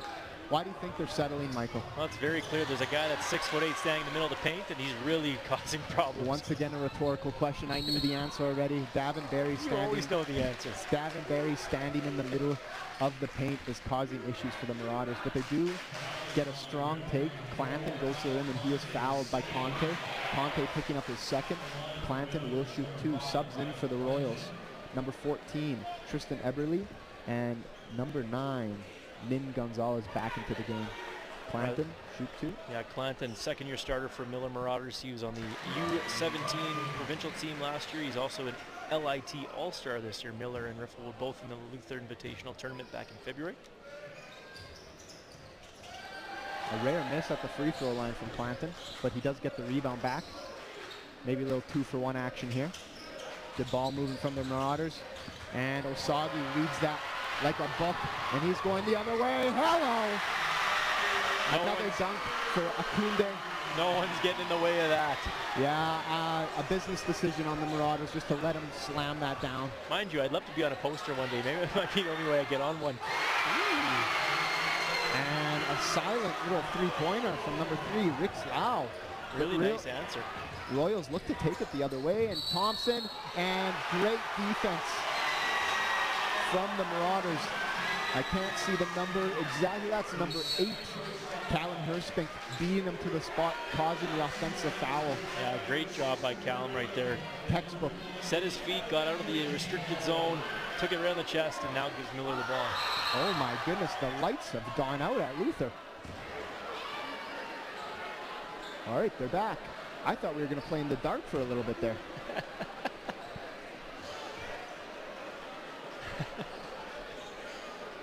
Fans at home, don't go check your breaker. The game is still on. We are back. Just a quick shock. Clanton brings it up for the Marauders. Looking to swing it around. Gets it inside, and he is fouled. That's number 6, Cooper Newman, working it inside, and he's fouled by number 8, Ebenezer Decor, his first. Yeah, Ebenezer looking at the ref, thinking he was straight up, but that was a body foul called by Levy Bay. Yeah, he was all over him. Yep. Newman to shoot 2. Gets the first. Riffle has 16 fouls this quarter, so any foul now is going to put them in the penalty, and Miller will shoot free throws. And another one for Newman, 2 for 2. 21-17 Royals. Royals bring it up. That possibly was over in the back. I can't tell, but we'll play on. Royals with it. They regain possession. Oche elects to slow it down, but they need to get a shot off. Min, no rim. Nice pressure defense from Miller that possession. Great defense by the Marauders. Clanton looking to go to work. Spin, finds an open man. Good shot fake. Back out to Clanton. Oh, just short. I was queuing up a bang there. Nice ball movement. Nice ball movement there by Miller, and the players know if they're open, attack the rim, try and find Riley an open shot. Yeah, Royals take a deep breath there on that next pressure break. Break it with ease. Looking to get into high post. Akunde, shot fake. Hello! Akunde! Put him on a poster. Why not? 3 dunks in the first quarter for Akunde. Miller looks to regain here. Slow it down.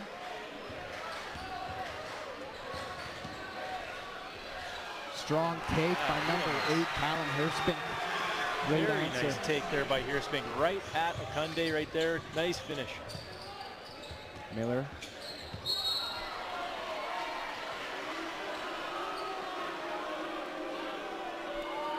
And not a great foul. A very undisciplined foul from number 5, Riley Clanton there. I'm sure Coach Nav isn't happy about him picking up his second in the first quarter. Just checking the scorers table right now. Looks like Rob Rodner, the ref official, is looking to see how many team fouls Miller has. Just confirming right now. So far in this game, it's clear that Clanton is a big spark for their offense, so don't want him getting in foul trouble too early. Looks like we're just checking the score and the fouls. And our referees are just going to meet on this one, have a quick chat. I'll say, Nolan, 23-20 with a minute left. The crowd is unbelievable. I'm not sure if I've seen a crowd this good in a city final in a long time. It is amazing to watch here in Regina. Yeah, our junior divisions and senior divisions, white and blue, also had their city championships. And from what I saw and attended, it was a great turnout on all ends for those, so it's no surprise for the blue division senior boys that it is packed in here at Luther High School. Yep, such an awesome job. And it looks like in the bonus, Nin Gonzalez will shoot 2. Can't get the first to go.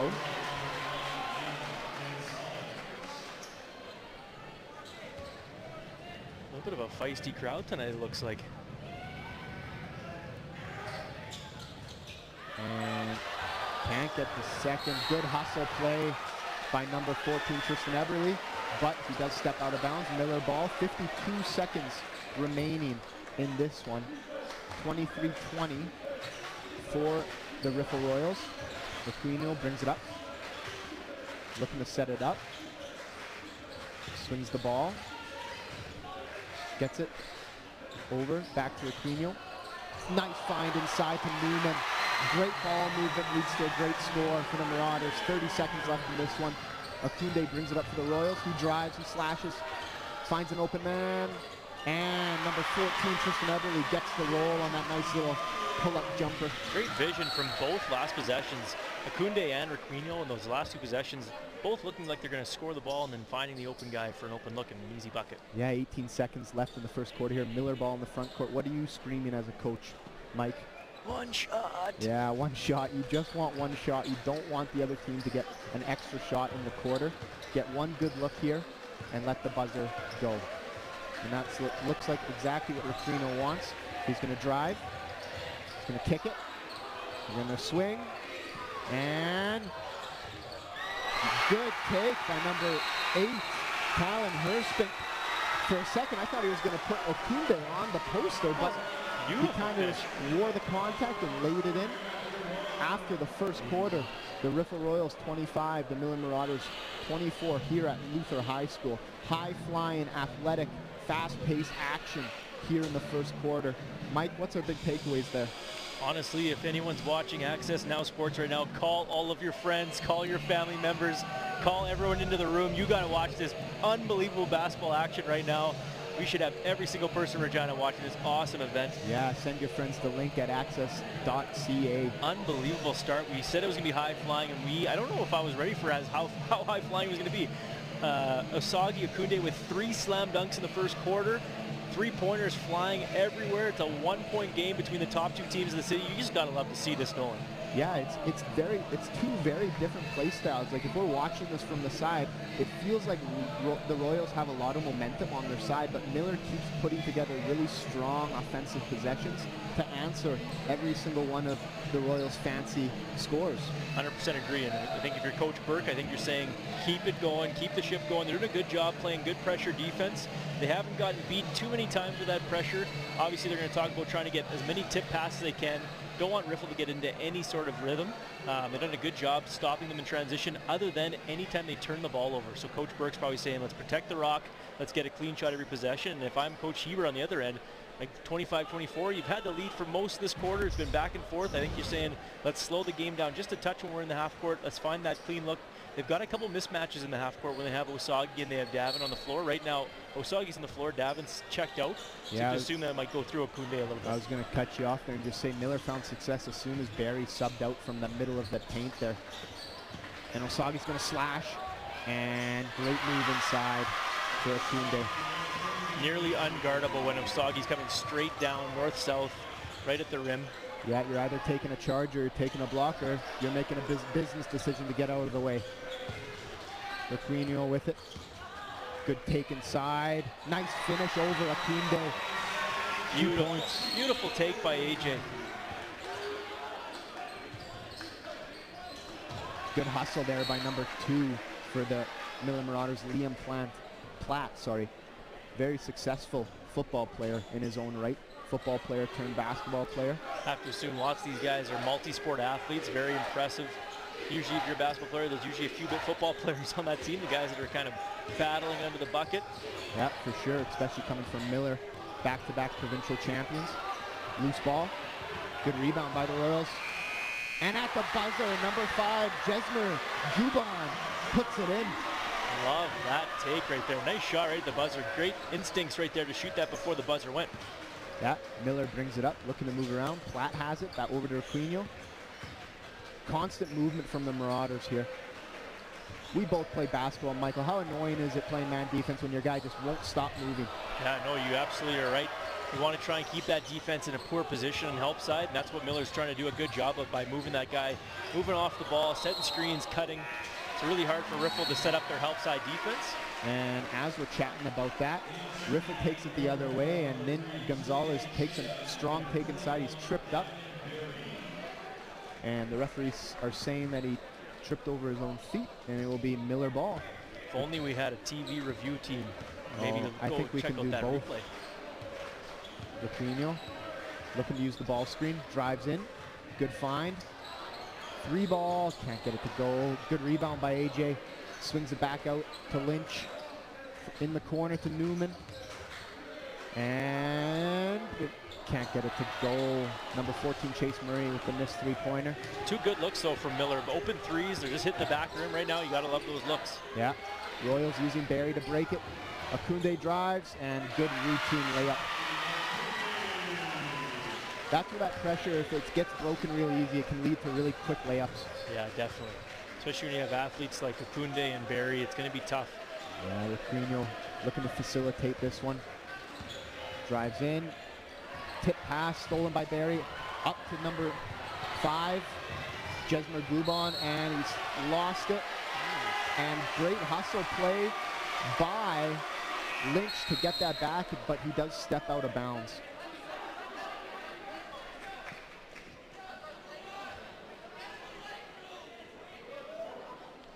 Coach Kieran Hebert and Brendan Hebert both telling Levy that their play call is called T. He thought they were calling a timeout. Interesting play call decision. Maybe it's to throw off the refs. Yeah, I guess so. Got to keep everyone guessing. Yep. Good rebound by the Marauders. Raquinho looks to bring it up again. Nice cut inside from Murray. Platt gets it over to Newman. Newman want to get it out of the corner there. Perfect play. Lynch with it. Raquinho from deep gets it. Another 3-pointer for AJ Raquinho. Great shot there, AJ. Raquinho, smooth finish, nice look 3-pointer. Here comes Akunde, good step through. Great discipline from Akunde so far. He knows when he beats the guy to the rim and he can get that block foul, but he knows when he also gets beat to the rim and looks to avoid the contact so he doesn't pick up a charge. Yeah, definitely agree with that. He's a really good crafty player, especially when he's up in the air already. Super athletic. Flat with it. Swings it to Raquinho. Someone was completely trucked there. I don't know what happened. Soggy, I think, got away with one on that last possession.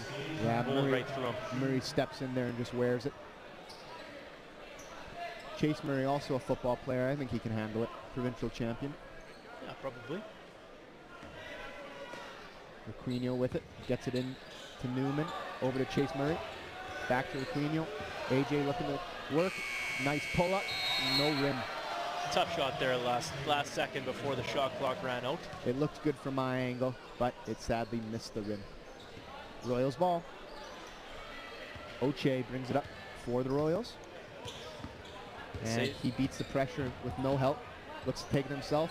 Swings it. Nice ball movement from the Royals. That's number 5, Jesmo Dubon, driving in and swinging to Oche for an easy layup. And Coach Nav Burke decides to use a timeout. What are you talking with your players here in this Miller timeout? Yeah, I think first and foremost, he had Riley Clanton standing or sitting waiting to be subbed in for about a minute there. So he wants to get Riley back in the game for sure. He's an instant basket and an opportunity to get them going here. What he's going to probably talk about is can't give up easy buckets. Like those are 2 or 3 possessions where Riffle's had some pretty easy looks at the rim. A lot of it is Osagi being athletic and he's a very crafty player, but you got to do something different to try and get him maybe some tougher shots at the rim. Offensively, they're moving the ball pretty well, but they're not ending up getting any easy looks. So maybe changing up their offense, setting a ball screen or 2, trying to move something around to try and get some easier looks rather than a late second 3. But overall, if you're down 6 and you're not playing the greatest basketball right now, I'd be pretty happy if I'm Miller.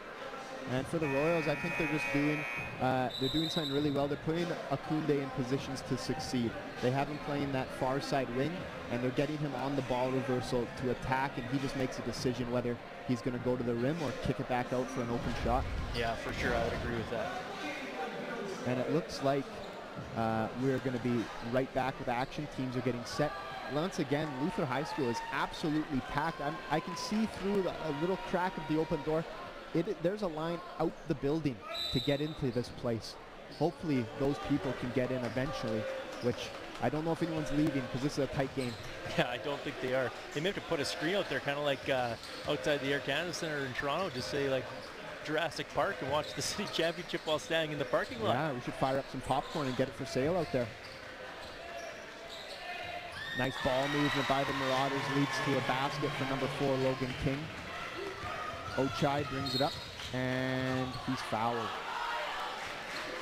It's only the first foul of the quarter, 4 minutes in. Logan King picks up the foul.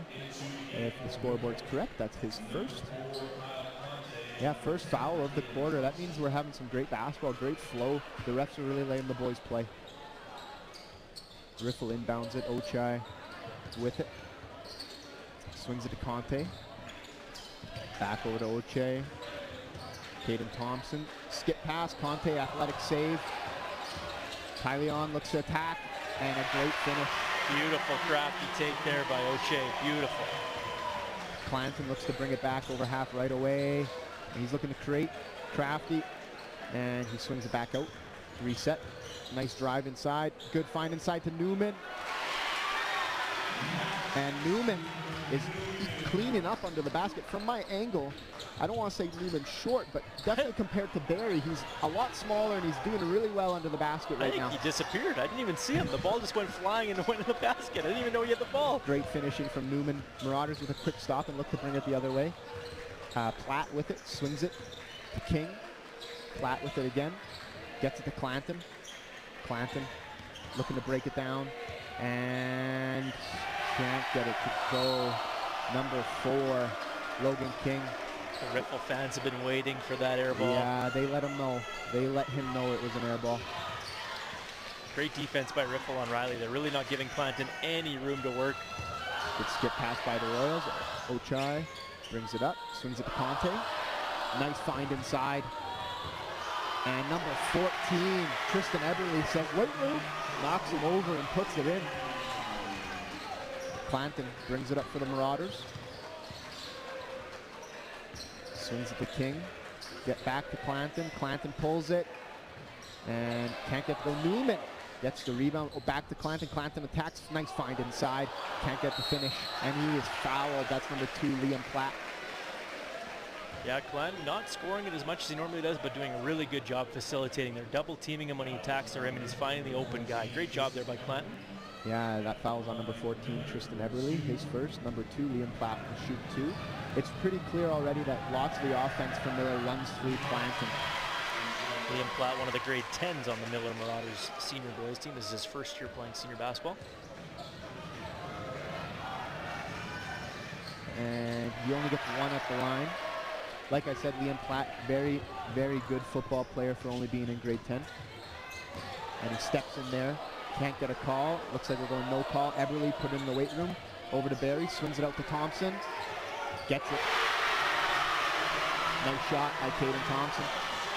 Really nice shot by Caden. Nice ball move by Riffle. Got the ball reversed. Clanton looks to answer it. Just short. Quick pull from Clanton. We must think he might be getting a little frustrated. Royals have seemed to shut him down a little bit this quarter. Yeah, you know, he's forcing his shot a little bit, but he's going to have to. There's going to be a lot of pressure on him. He's not going to get a whole lot of open looks, so he's going to be taking some shots that are contested. Yeah, and I've seen Clanton make a lot of contested shots, so I don't think he has an issue with it, but it's just adjusting to the pressure from the Royals. Yep. Good defense by the Marauders. Ochai actually splits it, finds Eberle in the corner. Oh, no good. Rebounded. Number 8. Callan Herspink looks to take it the other way. Rapino back into the game for the Marauders. Swings it to Clanton. Clanton, nice extra pass. And can't get that to go. Marauders have it struggling from the three-point line this quarter. They really have. They're getting some pretty open looks, but just can't get those shots to fall. Call a hand check or a hit foul, perhaps.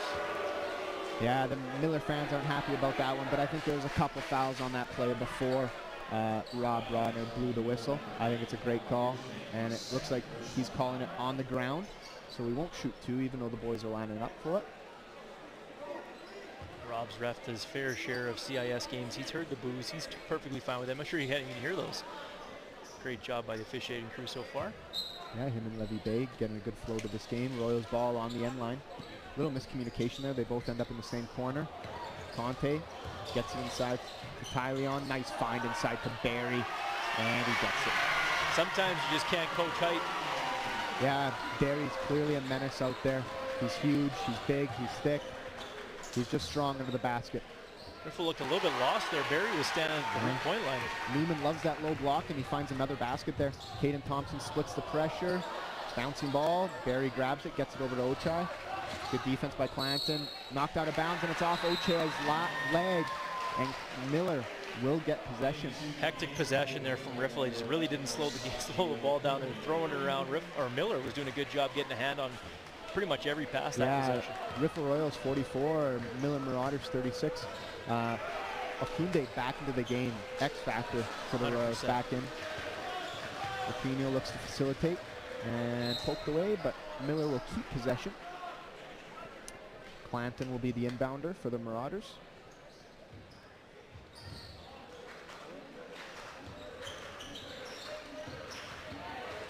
Rapino gets it to Clanton, rips baseline. Strong finish by Clanton. He can really get up there. Yeah, very athletic. Newman. Nice steal there, but Newman could lost his footing. Great hustle. Slipped on this pretty new Luther court. You got to think Troy Casper waxed it up before this one. He always does a great job hosting these events. He probably wouldn't watch this though, so we should probably just smack talk him a little bit. Yeah. He should have access.ca. Yeah, absolutely. Or AccessNow Sports. My Access, I think, is what it is there. MyAccess.ca? I think so. Ooh, must have been tipped there. Clanton brings it up. Looks to drive baseline. Finds corner, extra pass. Newman back to where he got it from. Skip pass off the backboard, just like they drew it up. Rapino drives in. And why not? Oh, never mind. My vision was blurred, and it looks like we have a charge. Yeah, that's number 7, AJ Rapino. He didn't really know what he wanted to do there. I think he was kind of in between decisions, shot or pass, and the guy was standing there waiting for him. It was a good charge call there. And that's our commissioner, Aaron Anderson. He may be retiring soon, but he still has some energy left in the tank to wipe the floor clean there. Absolutely. Always looking out for high school sport. And a big miscommunication there by the Royals. They just threw it out of bounds. Yeah, pressure will get you every so often. I think Miller's going to live with the few layups they've given up. It's good. It's obviously going to happen, but they've also gotten a few steals and errant passes out of it as well. Miller probably knows they can't really just play straight up against Riffle with the size mismatches, so yeah, have to fly around. A minute 40 left in this one. 44 for the Riffle Royals, 38 for the Miller Marauders. 4-point game. Clanton looking to facilitate. Good ball movement. Gets it to Clanton. Pulls up. Can't get it. Good rebound by Barry. Shot's looking good, but just not falling right now.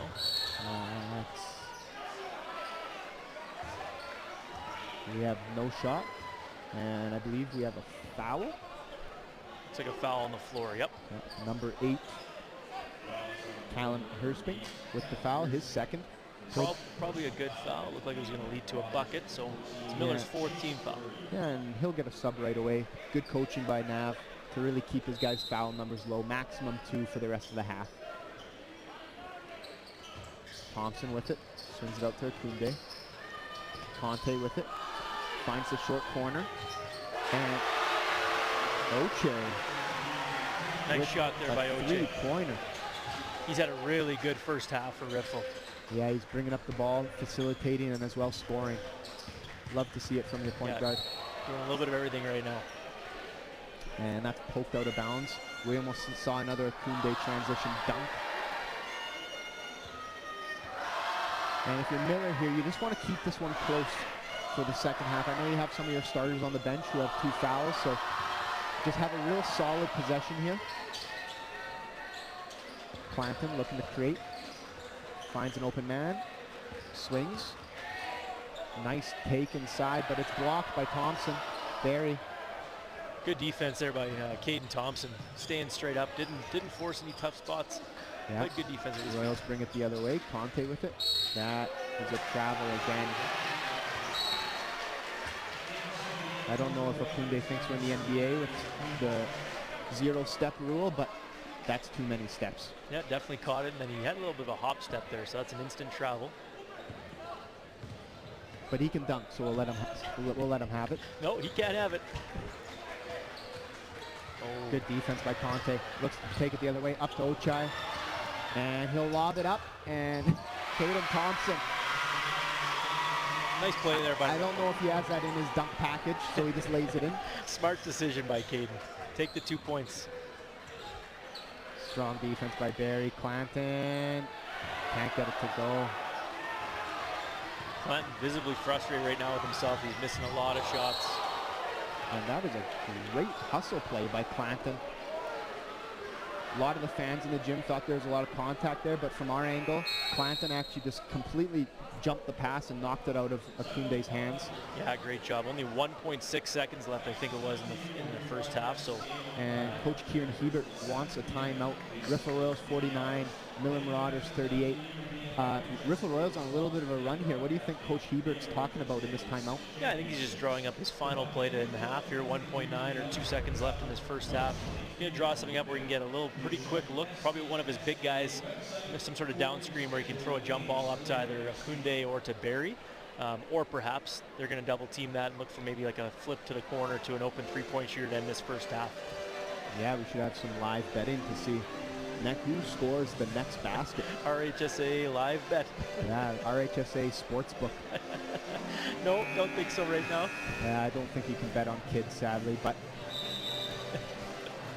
1.4 seconds left, so they're going to have a time to just catch and shoot. You need 0.4 seconds to catch and shoot the ball, so they'll have enough time to catch and shoot this one either on a tip pass or on an open 3. If I'm Coach Hebert, I think I like something either literally using the 6'8" guy or using him as a distraction. 100%. So I think Barry will be a central piece of this play. But 1.4 is a pretty quick release. Unless you're Steph Curry or Klay Thompson. That's right. See what they draw up here. And Miller doubles Barry. Yeah, good seal. Good swing. Conte can't get it. Really nice look there. And that will do it for the half. The Riffle Royals 49, the Miller Marauders 38. High-flying, action-packed basketball here at Luther High School.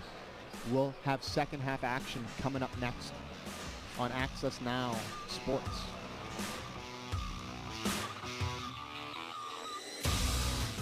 The hockey legends of tomorrow are on AccessNow Sports today. Bedard. Watch Bedard, Howe, and the boys in red, white, and blue right here on the home of your local All-Stars. And follow AccessNow Sports for highlights, stats, and schedules. Regina Pats Hockey, the legends of tomorrow, right here, right now on AccessNow Sports. Find out what's happening in and around Regina. Watch Talk of the Town as I interview a wide array of guests and local celebrities who make this town great. Talk of the Town with Lisa Peters, brought to you by Connexus Credit Union. At Connexus Credit Union, connecting to communities across Saskatchewan is a commitment we've upheld for over 80 years. It's part of our fabric and what allows us to deliver on our purpose of improving the financial well-being of our members and communities. Hey team, my name is Brendan McKenzie. I'm going to be your host on Level 10's Fit for Life program on AccessNow TV. Join us for our 10-week fitness series.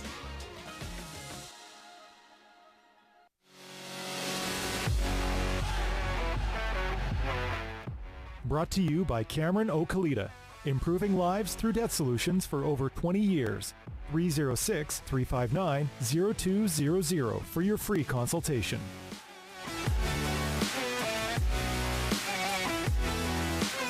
With 2 minutes, 34 seconds to go in the fourth. Good pass right through the middle. Sweeney off the rim, and it goes around twice. 1 minute, 42 seconds to go. Spins, gives it to Gibb. She spins, she's up, and it's good, and she gets the foul. Gibb with the rebound. She's going to take that up court. Less than a minute to go here. She drives the net, it's up, and it's good. Done amazing. And it's knocked away. Here comes Sweeney. Weighs it up, and it's good. Ties it up in seconds. Gets it to the outside. Gibb up, and it's good.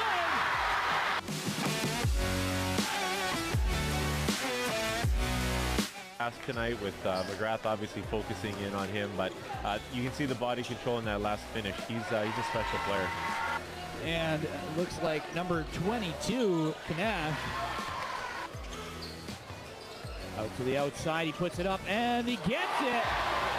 Well, the one thing about this tournament, it really shows if a player can play in front of a crowd with a lot of noise and a lot of pressure. You know, as the game comes to a close and McGrath gets to hang a banner here in the Semple Gymnasium, we should probably give a shout out to our special guest and the huge hoop in the harm.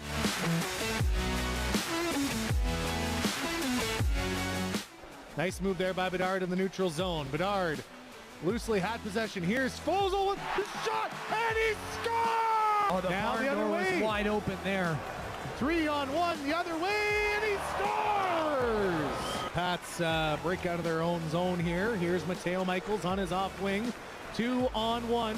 Here is Michaels with a shot. Rebounds in front. They score! Savoy tries to center, and a nice play there by the Pats. 2-on-2, short-handed the other way. Here's Bedard and Howe. Bedard, nice move with the shot.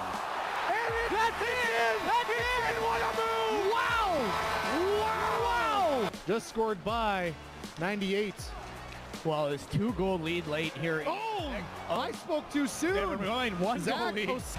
Zach will stop Chuck. Up top for Wu. Wu with a shot. Nice save, rebound, they score! Both Pats defensemen are struggling to get rid of that one, and Savoy! And that puck is in if Winnipeg hurries. Here's Nash. Stops up. Geeky scores! Up top for Brown. No one back there to get it. And Friesen just dodges a check. Ostapchuk stops up and scores! Brown across to Bedard. Bedard winds and fires. He scores!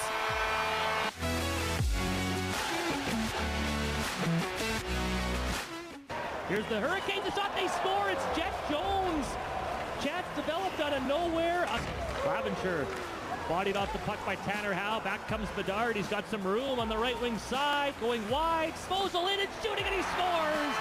In the second period, 2-on-2, maybe a 3-on-2 for Lethbridge. Edwards in, shoots, and he scores! Brown, Spencer. Aremba's parked in. We're underway to start the third. Here comes Bedard. He'll drop Suzdalev. Howe, and they score! 16 seconds in. Spencer Most of the play's been down right in front of us in the Lethbridge zone. There's a shot stop. Rebound's loose. It's still free, and they score on the rebound.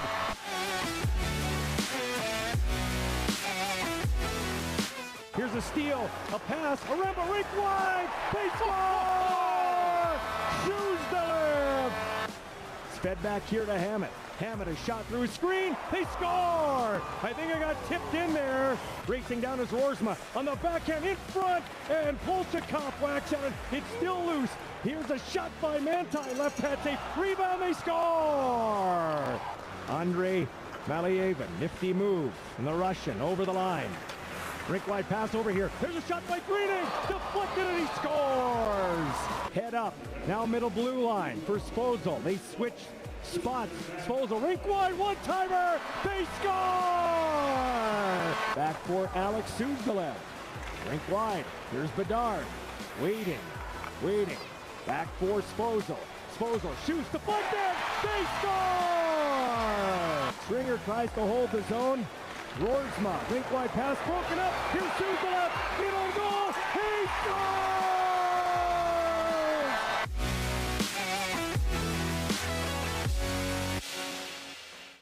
At Access, we make it our business to keep you up and running.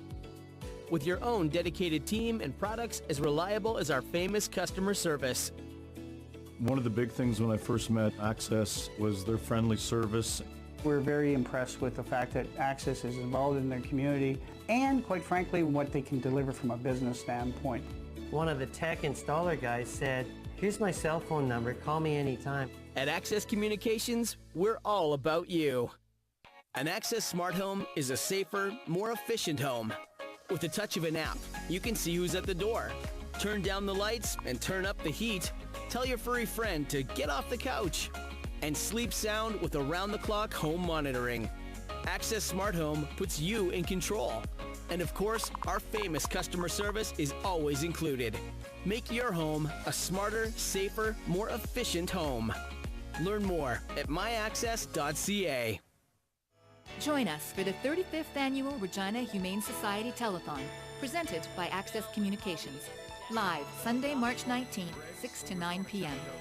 See how you can make a difference for the 4,000 animals who enter the shelter every year and provide vital dollars for the Society's programs and services in our community. That is a record. Get ready to donate and show the animals at the Regina Humane Society you care. It's a March Madness jackpot explosion. All month long on Access Communications Children's Fund TV Bingo. Throughout the month of March, over $50,000 must go. March 18th at 5 p.m., $7,000 must go on the jackpot game. $5,000 on the first full card, $1,000 on the second full card, and $1,000 on the third full card. It's a March Madness jackpot explosion only on AccessNow TV.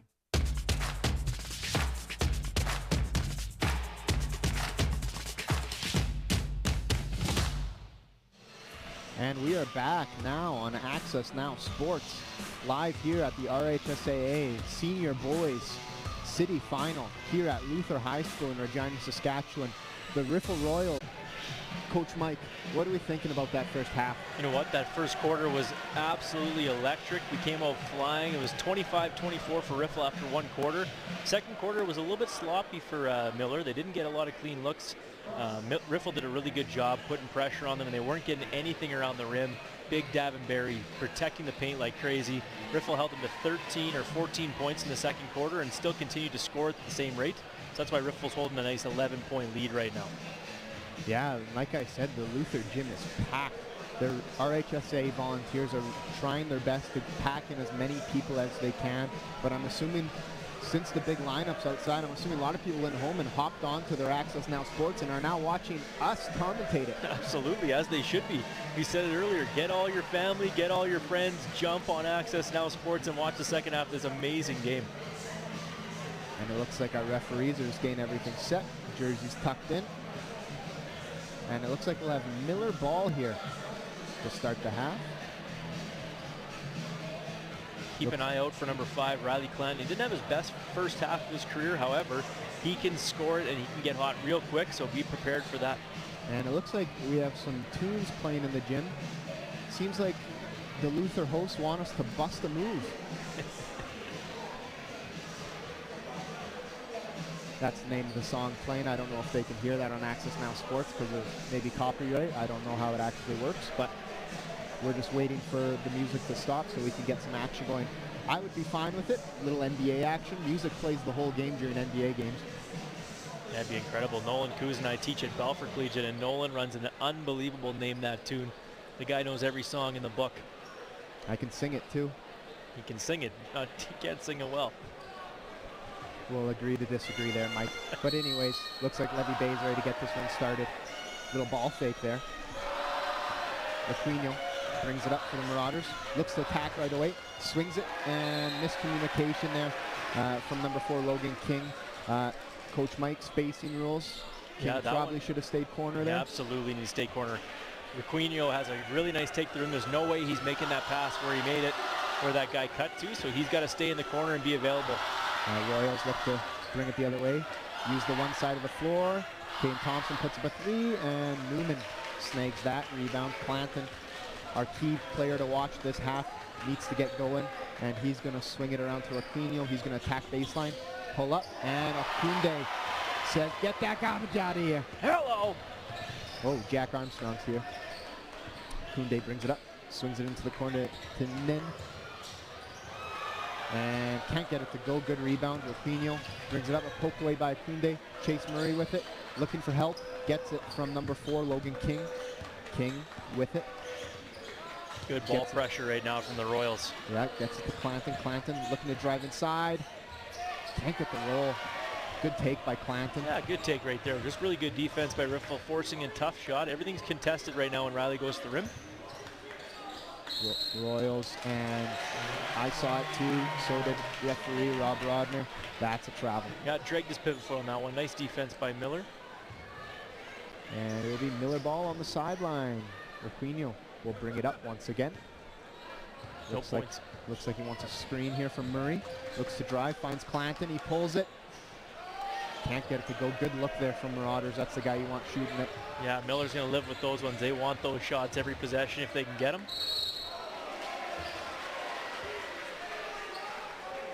And Clanton fouls a driving Caden Thompson. Did look like he got a piece of the ball, but maybe he grabbed a piece of the hand also. That will be his 3rd foul. Yeah, it's a tough foul to take early in this 3rd quarter. He's got to be very careful now. He can't get a 4th.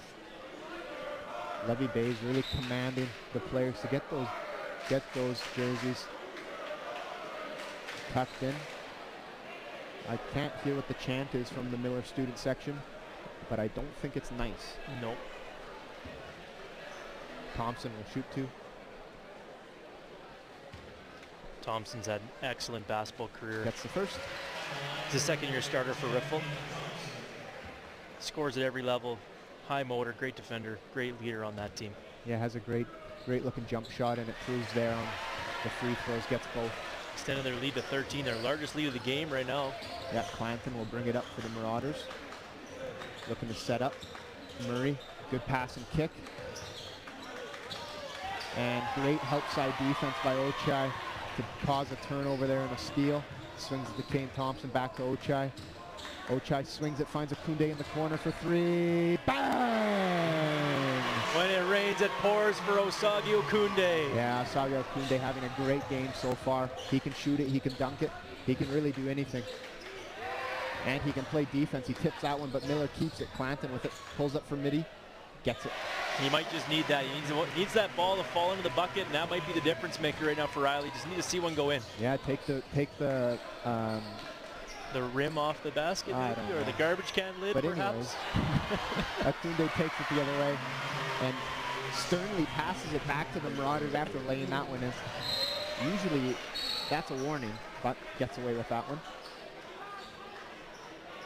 And Clanton's tripped by a fan walking in. I hope people would have some basketball awareness to know that you shouldn't be walking while the play is going on.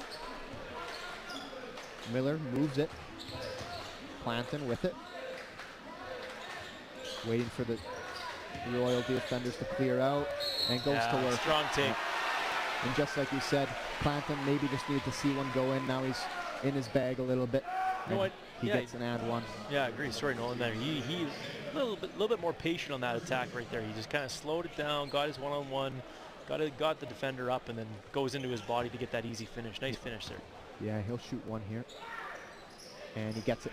And it looks like Coach Nav and Riley really have a good coach-player relationship. He's always looking back at Coach, and I'm assuming Coach Nav's game plan coming out of the second half was how do we create more space for Riley to go to work. Yeah, I definitely agree with that one. And a great sit inside by Chase Murray to take that foul, take that charge foul from Davin Barry. Unfortunately, I think that's just one of those ones where Barry, you're big, you got to know that you're going to knock someone over sometimes, and Murray sits in there and wears one. Yeah, I think Davin got a little excited there. He hasn't had a touch in a while, and he got that catch, but that defender was waiting for him right in the middle of the paint. So Barry's just got to be a little bit more aware, got to turn his head, take a look before he attacks the rim. Good thing for the Royals, their big man only has one foul. Marauders. Okay.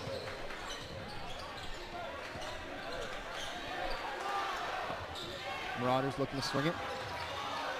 Clanton for three. And can't get it. Good rebound by Barry.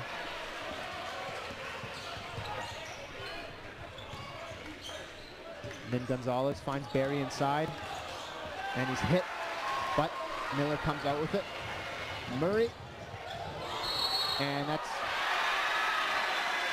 I believe, goaltending on the Chase Murray attempt. Even though Clanton was there for the cleanup, it will count. Basket counts. There's basket interference on it, Kunde. Yep. Either way, I think it would have been a basket. Yep. Clanton finished it after the whistle. And Miller showing some energy here. 56 for the Riffle Royals, 45 for the Marauders. Barry spins inside, and that's a tough match up for Chase Murray. Yeah, unbelievable. Nice move there. Nice patient finish. Good Murray post for good three. spin. Kunde with the rebound. He looks to run.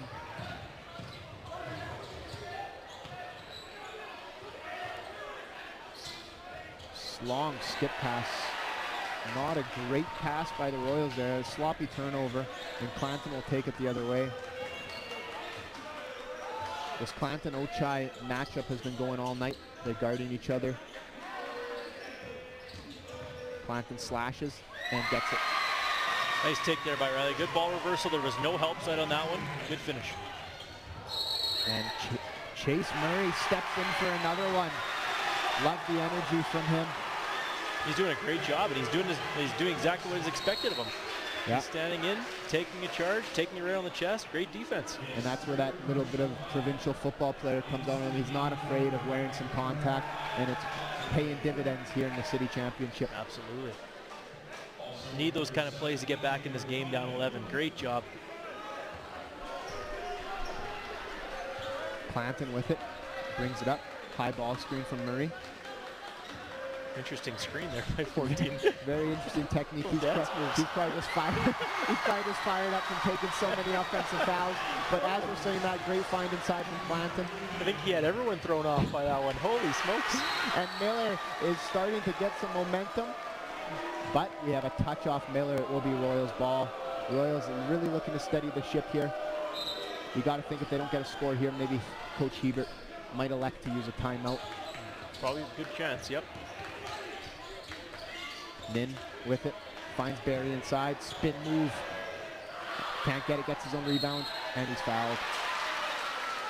Not happy with himself. He wanted the and one on that one. Good finish, good take. Yeah, like you, but when I cut you off earlier, my apologies, Mike, but you're saying how Davin Barry, he may be big, he may be tall, but he moves well under the basket. He has a wide range of moves. Yep, absolutely. Led those Riffle Royal junior boys to a city championship last year, and lots of those players have moved up to the senior boys team. He misses the first. Gets the second.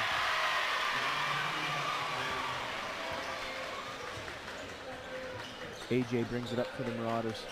Clanton with it in the corner. You'd assume the Marauders are trying to find spacing. Clanton lets it fly.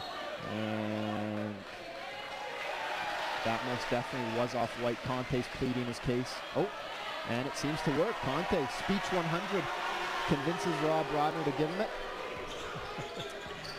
We've got a really good crowd tonight, and they are hanging on every call by the officials. Oh yeah, letting them have it. I'm assuming most of them are officials, so they know it best. If you're at home screaming, that's perfectly fine. The refs can't hear you. Riffle ball. Ochai gets it, swings it to Conte. Conte attacks through contact, and Barry's there for the finish. Yeah, just throw it up there, man. Like we were saying, a great 4-point swing from the Royals to steady the ship from that Marauders onslaught. 61-49 for the Riffle Royals. Aquino looks to attack, gets a friendly roll. Oh, nice little take there by AJ. Yeah, it seems to me that Coach Burke has them spacing the floor a bit better, opening up more lanes for driving Marauders. And as I say that, Barry with another nice little drop step into the middle for 2. And Clanton goes the other way. Can't get it.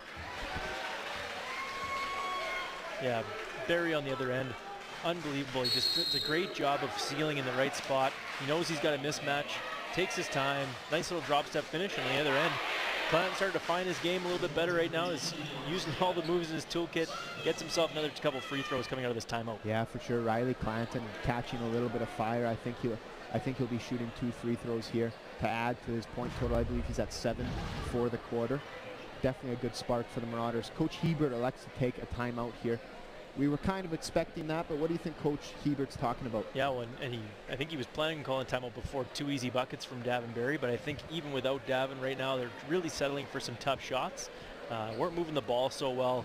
Those last couple possessions were great, and I think he's just going to reiterate what happened those last couple possessions. Well, we found Davin in open looks. Let's keep finding him, and if he needs obviously Davin's going to need a blow right now. He's the biggest guy on the court, and he's getting tired.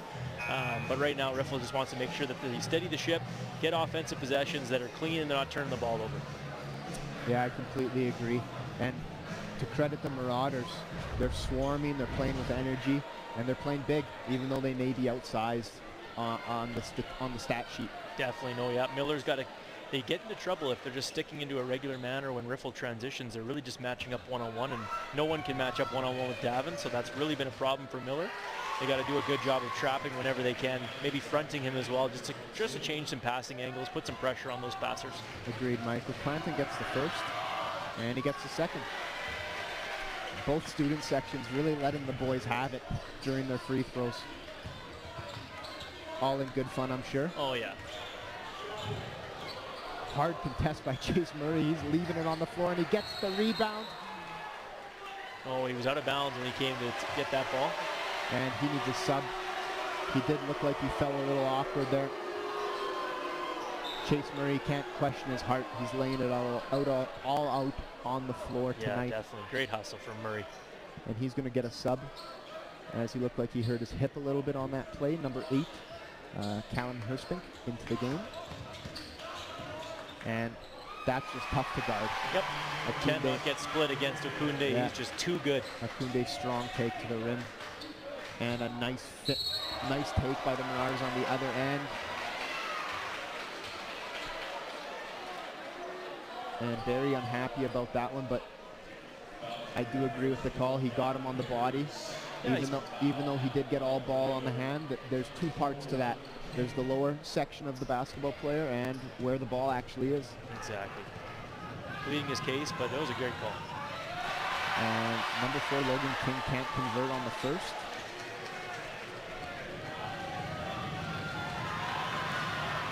Gets the second. And we have subs coming in for the Marauders. Number 1, Robbie Lynch. And 3:30 left in the third quarter. Riffle Royals 65, Miller Marauders 54. Miller in a little bit of a trapping half-court zone here. We're going to 1-3-1. They elect to go to the 1-3-1. One of my personal favorites. Clanton gets the rebound. They look to push it the other way. Nice find in the corner, Robbie Lynch. Can't get it. Good look, though, from Miller. Yeah, great look. Okunde looks to bring it the other way. Miller sticking in this high 1-3-1. Great pressure by Lynch. And Conte finds Barry up high in the corner. And great take by number 5. Can't get the goal, grabs his own rebound.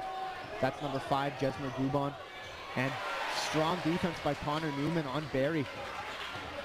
Riffle's in the penalty right now, so any more fouls is going to send Miller to the free throw line. And Clanton's commanding the offense. He likes his matchup here, I believe. He's going to look to work on Guban. Blows past him. Can't get it to go through. Tough contact. Yeah, he forced that one a little bit. There was 4 defenders on him. Oof. I felt that one. And yeah, I don't know if you can feel that through your TV screen at home, but that was a lot of contact on Came that play. Straight into your living room there. Yeah, if you're wearing your 3D glasses, Akunde would have flew through your screen. It looks like we have a blocking foul on number 6, Cooper Newman. Kind of a tough angle, tough call for our referees. Yeah. Akunde kind of flew through the lane really tough, but Newman was also there to block him. Yeah, it looks like they called the push actually into the block, so it wasn't the block, but it was the guy behind him they called the push. Thank you for my correction. I was actually Callum Hirspink then picking up the foul, not Newman.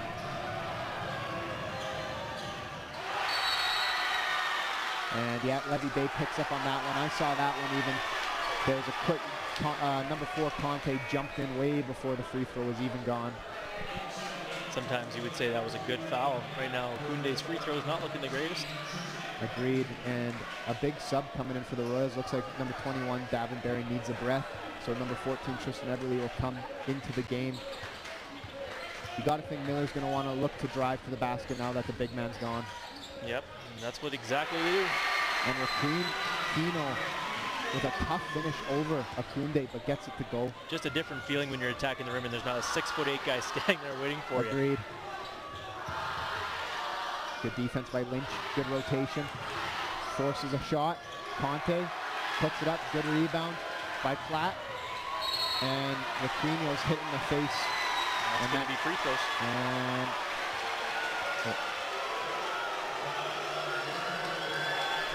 he's going to shoot 2.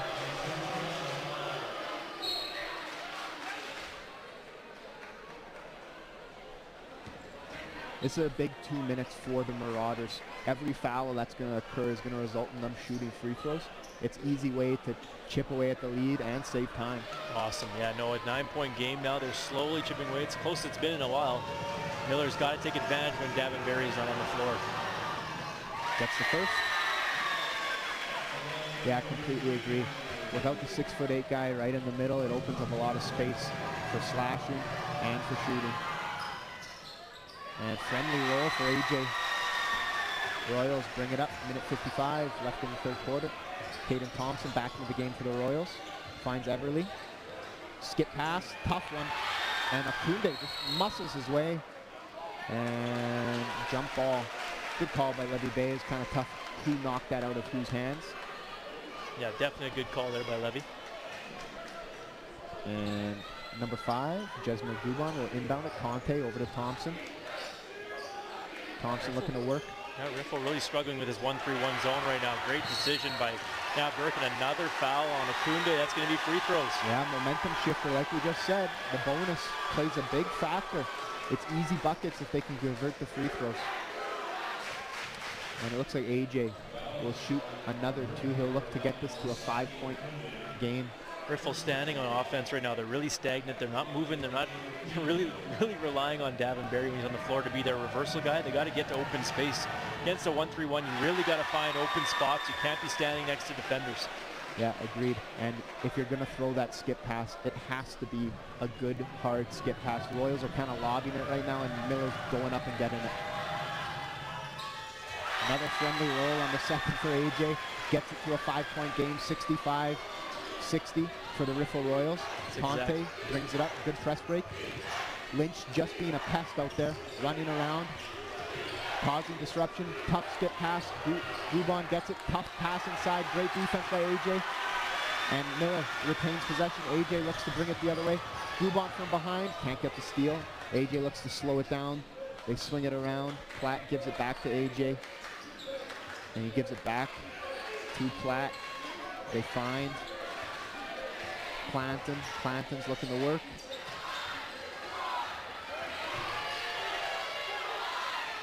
And it got rim. And we'll keep playing. 50 seconds left in the third quarter. Great possession defensively by Riffle on that one. Yeah, good rotations. There's a good ball reversal. That's what you need. Yep. And in that 1-3-1 defense, if you're one of those bottom guys, you cannot get deep middle. It blows it up completely. Clanton looks to bring it the other way. Hop steps. Finds Requinho. Clanton with it. Looking to create. Picks up his dribble. Baseline cutter. Lynch. Can't keep possession.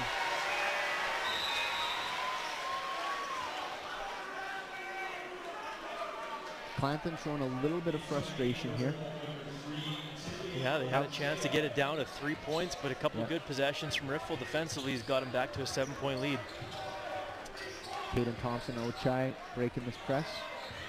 Looking to move it around, and good steal by Robbie Lynch. I said earlier that he was doing a great job at flying around at that one spot in the 1-3-1, and it results in a turnover. AJ can't get the roll.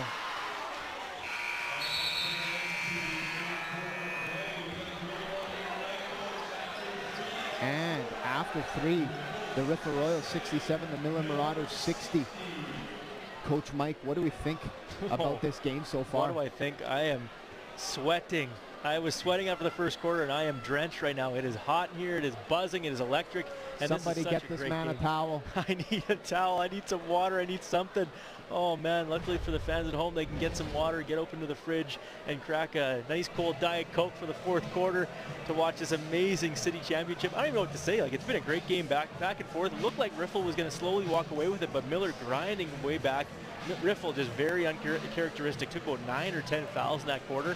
It really caused some problems. Yeah. Miller made a bunch of free throws to get back in this game. Yeah, I completely agree. Miller showing a lot of heart that quarter, showing that basketball, once again, we said it during the Senior Girls broadcast, that basketball is a game of runs. A lead can disappear really quickly, and Miller went on a little bit of a run there to get it to a 7-point game. Yeah, I agree with that. And really the big thing for Miller right now is you need to try and get this game back with Davenberry off the floor. He has been the X factor for Riffle. He's been the X factor all season. Let's be honest. The guy that's 6'8", he's got a huge mismatch. He's playing a great game. When he's defending in the paint, it's really hard to get any buckets. So Miller's got to try and find a way to chip away with him off the floor. They know he's not going to be able to play 10 minutes. Got to grind right now if you're Miller. Yeah, I completely agree. There's not many 6'8" guys in our league, so it's definitely a big X factor and a big advantage to have a guy of that size. Riley Clanton had a better third quarter. He didn't have the greatest shooting first half, but found a way to get some pretty easy looks in that third quarter. Got to the free throw line, made some buckets, and now it's probably going to come down to him and AJ Requinho in the fourth quarter as well. Completely agree, and just like that, Clanton has the ball back in his hands, skips it to Platt, swings it, nice ball movement, nice three-pointer to number 4, Logan King, exactly what the Marauders need. That is a big shot to start the fourth quarter. They're liking this 1-3-1. Robbie Lynch is working his butt off, like I said earlier in the third. He's just flying around. His job is literally just be on ball, be annoying. Yeah, he's doing a great job. Royals being slow with this. Nice skip pass. And Akunde. And that is a great take by Liam Platt. What a gutsy play there by Platt. Unbelievable. And like I said earlier, I coach football in the RHSAA, and I know some of these guys. Liam Platt, another one of the provincial team members for the Miller Marauders, and no problem with contact. He'll sit in there and wear it.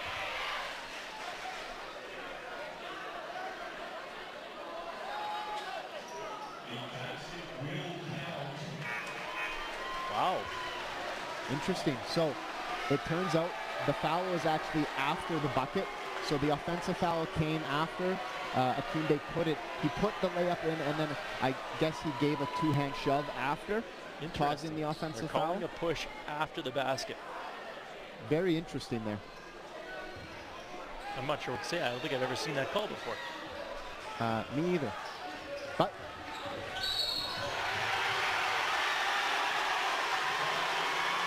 we play on. That's going to be Akunde's third foul now. And Akunde with another push. Those ones were very different looking, but I guess they're both pushes. Last time I checked, running someone over isn't considered a push. Nope. AJ looking to go to work. Clanton in the corner, working against Akunde, skips it out. And tough shot from the corner. Good contest by the Royals. Caden Thompson looks to take it the other way. And a tough pass inside to a running Everly. And the Miller fans are really getting into it. They're standing up. They're trying to encourage their boys to keep going. You got this. That's assuming the things they're saying, correct? Yes, absolutely. You can do it. Better luck next time. Good luck to the other team. I hope you play well as well. We're so proud of you. Yeah. I'm sure those are what lots of high school kids say during an intense basketball game. Davenberry checked back into the game for the Royals as well. Got his 3 minutes of rest. Now he'll probably finish this one out. Yeah, that's definitely a big X factor. Possibly our AccessNow Sports turning point. Tough shot by Clanton. Great D by Oche to get a hand in his face. Ochai brings it up. Inside the barrier, it's too easy. There he is. Yeah. He's back. It's really hard to stop. He's going to be a 1-3-1 killer too, because he can just literally seal the bottom guy. It's going to be so tough to defend that. Yeah, I wouldn't be surprised if you see Miller to maybe go back to the 1-2-2 now that Barry's back on the floor.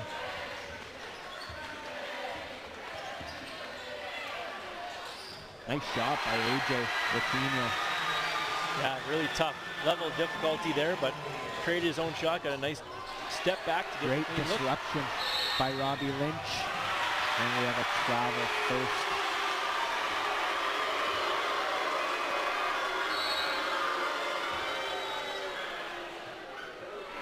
And Robbie Lynch is going to get a sub here.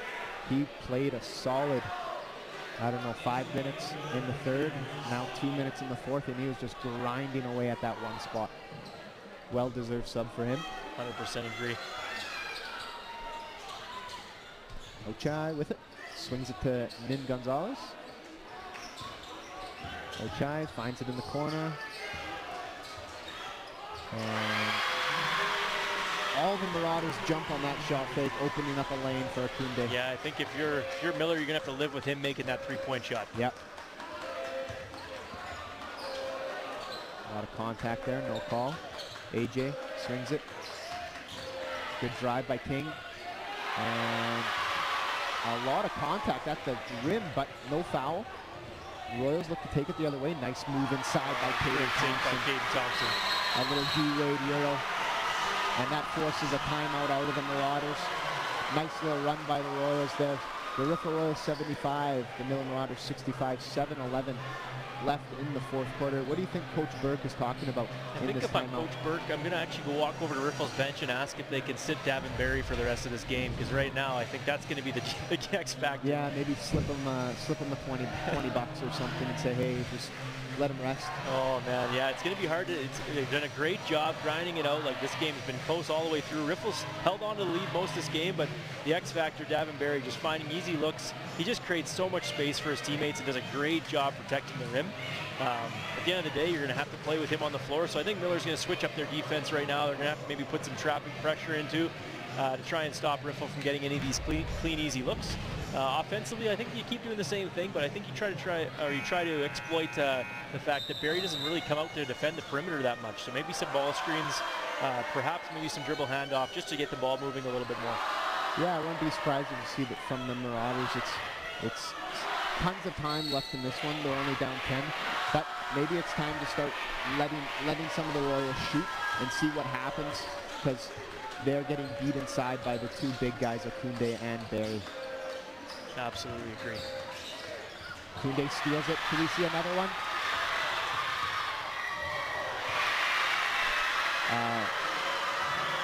I think he wanted to do a reverse dunk, but he did bobble. He did bobble the transition. And he just fouled him. It's his fourth foul. And it's a very unfortunate foul call. He does pick up a foul. His fourth. I could see him.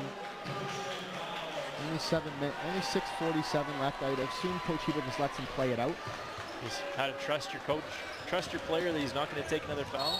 Akunde untucked his jersey like he was getting subbed out though. I don't know what that's about. Clanton is fouled quite hard. Looks like he smashed that same hip that was bothering him earlier in the game. He'll just take a real breather.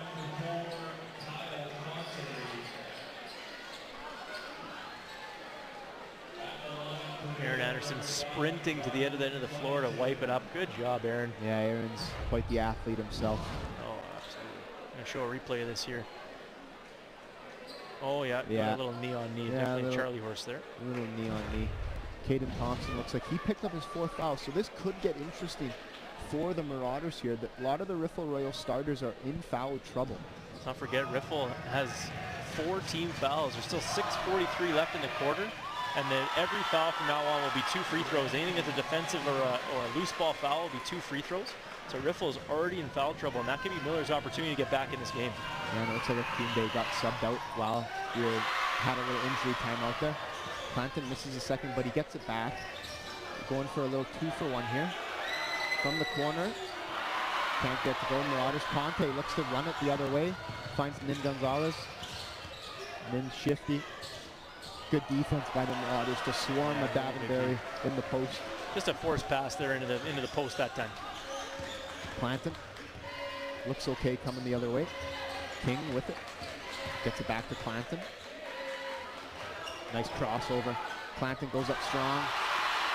Where's the contact? And we'll travel first. Great defense from the Riffle Royals. It looks like the crowd looked like they were playing D themselves right now. They are fired up. Riley's going to have to sub out of this game, unfortunately, right now. Yeah, Clanton shaken up again after that fall. He's probably going to get a quick breather and hopefully get back in. Lynch back into the game for the Marauders. And a nice pass from Caden Thompson. Really nice. Looked off the defender, found his teammate for an easy bucket. Miller brings it the other way quickly, looking to create. Miller's got to find somebody that wants to shoot the ball right now. Quino gets to the corner to Newman. Newman can't get it to go. Nin Gonzalez brings it up. Gets it back to Caden Thompson. Caden looking to create. Swings it to Nin. Nin can't get it. Long Good rebound. hustle by Conte, but stolen by number 4, Logan King. Robbie Lynch looks to bring it the other way. King dribbles at. Gets it back in the high post. Turns around. He's open.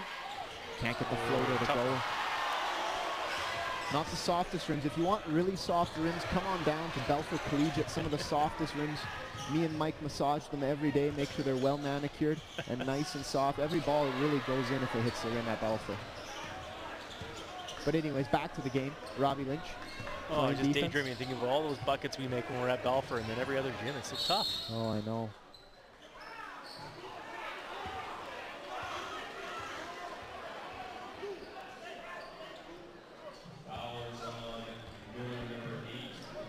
And that foul is on number 8, Callum Kierspink. His 5th according to the scoreboard. And he will need a sub. And Clanton is back into the game. Caden Thompson with it. Nice step back. Skips it to Nin Gonzalez. Over to Ochai. Nin. Swings it to Conte. Conte from the corner. Can't get a good rebound by Caden Thompson. By Thompson. And it looks like the ball went flying. And Conte flies in the air and rips it at AJ. And it goes out of bounds. Good hustle there by Conte. Tough one for Raquinho. He was trying to get out of the way, but just unfortunate bounce for him, but great hustle by Riffle. Yeah, the Miller fans are letting Conte have it.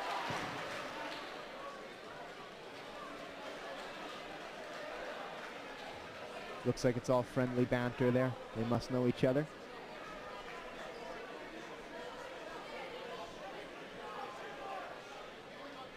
Miller slowly running out of time here. 4 minutes and 35 seconds left. Down by 13. Riffle just slowly holding on to this lead.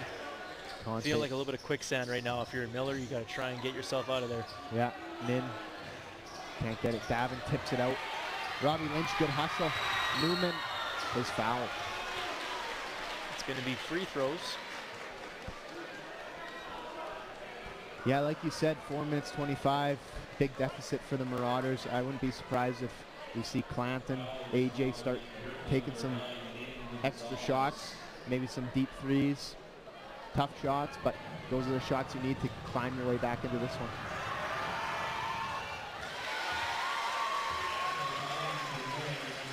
Newman Gets the first. Gets the second. Caden Thompson brings it up. Ochai with it. Good dribbling, and yeah. Clanton gets his hand stuck in there on the transition, trying to jump that pass. Picks up the foul, his fourth, I believe.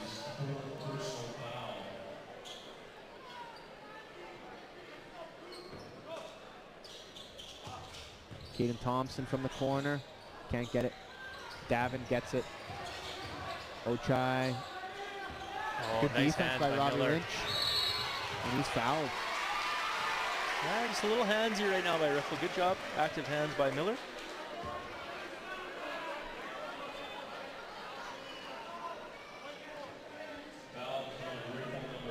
That's on number 4, Kyle Conte, his third.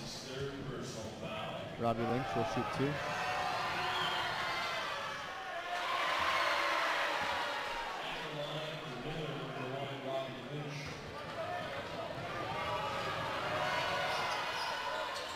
Can't get the second either. And that will be out of bounds. Riffle ball. Yeah, tough missed free throws there for Miller. Yeah, you really needed those ones if you're a Marauder. Akunde back into the game. Reminder, he does have 4 fouls. And a little miscommunication there by Conte and Ochai. Could be good for the Marauders to get a little 2-for-1 action, but not really because Lynch didn't get the 2 free throws, but the theory's there. Oh yeah, 100%. Totally good. I'm totally on the same wavelength, Nolan. Right now, 11 points. Like, this is that time where Riley Clanton could get 1 3-pointer. This would be the time to get one. Or Robbie Lynch. How about that? Bang! Robbie Lynch puts it in. Now we need to play defense on the other end for the Marauders. Conte in the corner for 3. Bit long, but it was a pass. It was a pass, I think. Yeah, Barry's there. Just catches it, puts it in. So deflating if you're the Marauders to play good defense and then give up that. Clanton spins to the middle, kicks it out to Lynch. Give him another one. Oh, in and out. Good look. Yeah, real good look. Akunde looks to run the other way. Nice move, steps through. Can't get it, gets his own rebound. Strong finish. I think he's happy about that. He looks mad, but I think he's happy. Yeah, once again flexing. Has both more muscles than both of us combined. Flexing? What's that? If you didn't know, Michael has negative muscle. Oh, if that's true. Anyways, AJ brings it up to the Marauders. Lynch with it. Gets it to Clanton. That's the shot you want. Can't get it. And Thompson pushes it quickly the other way. Uh-oh. See that. Oh, he forgot to put it in the basket. AJ looks to bring it the other way. And it's getting a little crazy. Tough swat. Robbie Lynch, good hustle. Great hustle. Great job by Robbie Lynch. That was an interesting couple possessions right there. I feel like a couple guys got hit pretty hard there, but nonetheless, it should be riffle ball on the end line. In the Miller zone, I believe they should only have, oh no, they do have 20 on the shot clock. Oh, okay. And that's just tough. Barry inside for 2 again. Yeah, this is like where you got to hit the desperation mode for the Marauders and just start launching, and hopefully they go in. This is last chance for Miller. Activate that takeover badge. Let's start it, Chase. Yep. There it is. Murray starts the 3-part party, and that's what we're going to need. We're going to need a quick stop, and then we're going to need another 3-pointer. Oh, that is nasty. Oh, baby.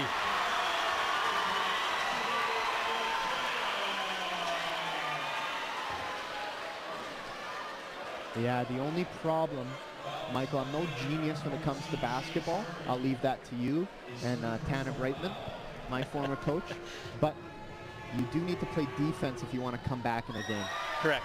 Yeah, you actually have to score more than the team that you're playing against. So Miller's scoring, but they got to stop the Royals on the other end, which is a tough task. And unselfish basketball. I love that time right there. What an assist. He had a wide open lane to the basket, but he's like, nope, give me my double-double. Not the coffee. Kunde, why with the not? dagger. Gets his own rebound and bodies his way inside the Clanton. Clanton had no business playing defense there. He didn't want to deal with that right there. He tried to bait out a charge, but Akunde's smarter than that. Newman tries to find Murray again. Lynch, why not? Can't get it to go. Caden Thompson brings it the other way. Ochai. They're running out of steam right now. Great Good hustle by defense by Miller. Miller. Wow. Way to get back in transition. Clanton brings it the other way, looking to push it. Man, that's a big guy right in the middle. Nice little pump fake. Why not? Get him in the air. Count it. 89 with the Royals. Miller Marauders 78. Minute 20 left in this one. Yeah, great fight. Oh, they fought each other for the ball. Long skip. Miller student section let him in here. Like I said, Clanton's got to look to create quick scores, need quick buckets. Yep, and he shoots it in and out. It was one of those games for Clanton. Very strong rebound by Murray. Looks like he was pushed in the back, but jump ball. Yeah, one of those games for Clanton. He's had some great looks at the rim, just not falling. He played this game over, he might score 50. Like, you never know. He had a great effort, but unfortunately just not falling from tonight. Great defense from Riffle, really locking down on Clanton tonight. You knew that was the game plan going in. Got to keep him from getting any easy buckets or open threes. And that will be Clanton's 5th foul.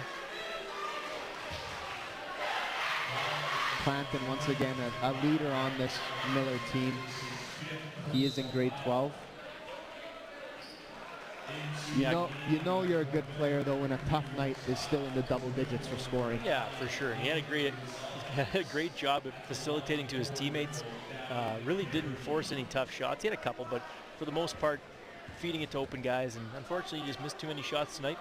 Riffle did a good job. You know, when you score 90 points, you hope to win a basketball game, and still Miller at 78. So really offensive game, even though there was a few lulls in the game. But overall, like, if you score 90, you should be a city champion. So good job by Riffle right now, up 12. Agreed. Strong rebound by AJ. Davin Berry only gets one at the line. Oquino looking to attack right away. And he's fouled. Yeah, good take there by Raquinho. Definitely fouled by Barry. Barry agrees, said my bad. Yep. It's been an awesome night, Nolan. I don't know if everyone caught the Senior Girls City Championship before this, but congratulations to the Riffle Senior Girls who beat Harvest City. And right now it's looking, with a minute left, that Riffle might get a Senior Boys, Senior Girls sweep. City Championships. That's pretty impressive work from the Riffle Royals. As well as if the Riffle Senior Boys can close this out, one thing to add is both teams went undefeated in the regular season and playoffs, and then went on to win city championships. Got to be fun to be a Royal fan right now in the basketball world. Like, junior teams are quite strong, and the senior teams go undefeated and are looking to win 2 city championships. Congratulations to those teams. Congratulations to both teams playing here on AccessNow Sports. It's been an awesome night of basketball here in Regina. And that's going to be a dagger. Ochai with a three-pointer. 30 seconds left in this one. 93 with the Royals. 80 Miller. Just something to add to that, I'm going to have to check with the Aaron Anderson. I need to know, is this a record in RHSAA for a girls and boys team both to go undefeated and win the city championship? No, it's very possible. We're going to have to check the record books. Yeah, have to check the record books for sure. And without a doubt, have to give props to the crowd here in Regina. Awesome crowd. There was people that could not get into this gymnasium tonight to watch us. I actually had someone text me and say, what is your access password? I can't get onto my access fast enough. I'm like, I can't get it. You got to get on my access, get it ordered, register, and get yourself watching this game. People were driving home, had to get home quick and watch us on AccessNow Sports. What an awesome night of basketball here in Regina. Yeah, AccessNow. It's a lot like Netflix. You got to be in one location to share that account. If you want it, you got to subscribe yourself. And you should want this. This is amazing basketball. So much awesome live sports on AccessNow, and this has been a phenomenal night of basketball. Yeah, and Riffle's just going to play keep away now, keep it away. Miller's still going to work hard, try and cause a turnover, play to the end. But Royals are just going to share the rock, and why not Caden Thompson? Oh, and just in and out, and they'll dribble this one out. And that will do it. The Riffle Senior Boys close this one out 93 81, and they are city champions. Thank you, Michael, for joining me tonight, and thank you for watching on Access Now Sports. Have a good night.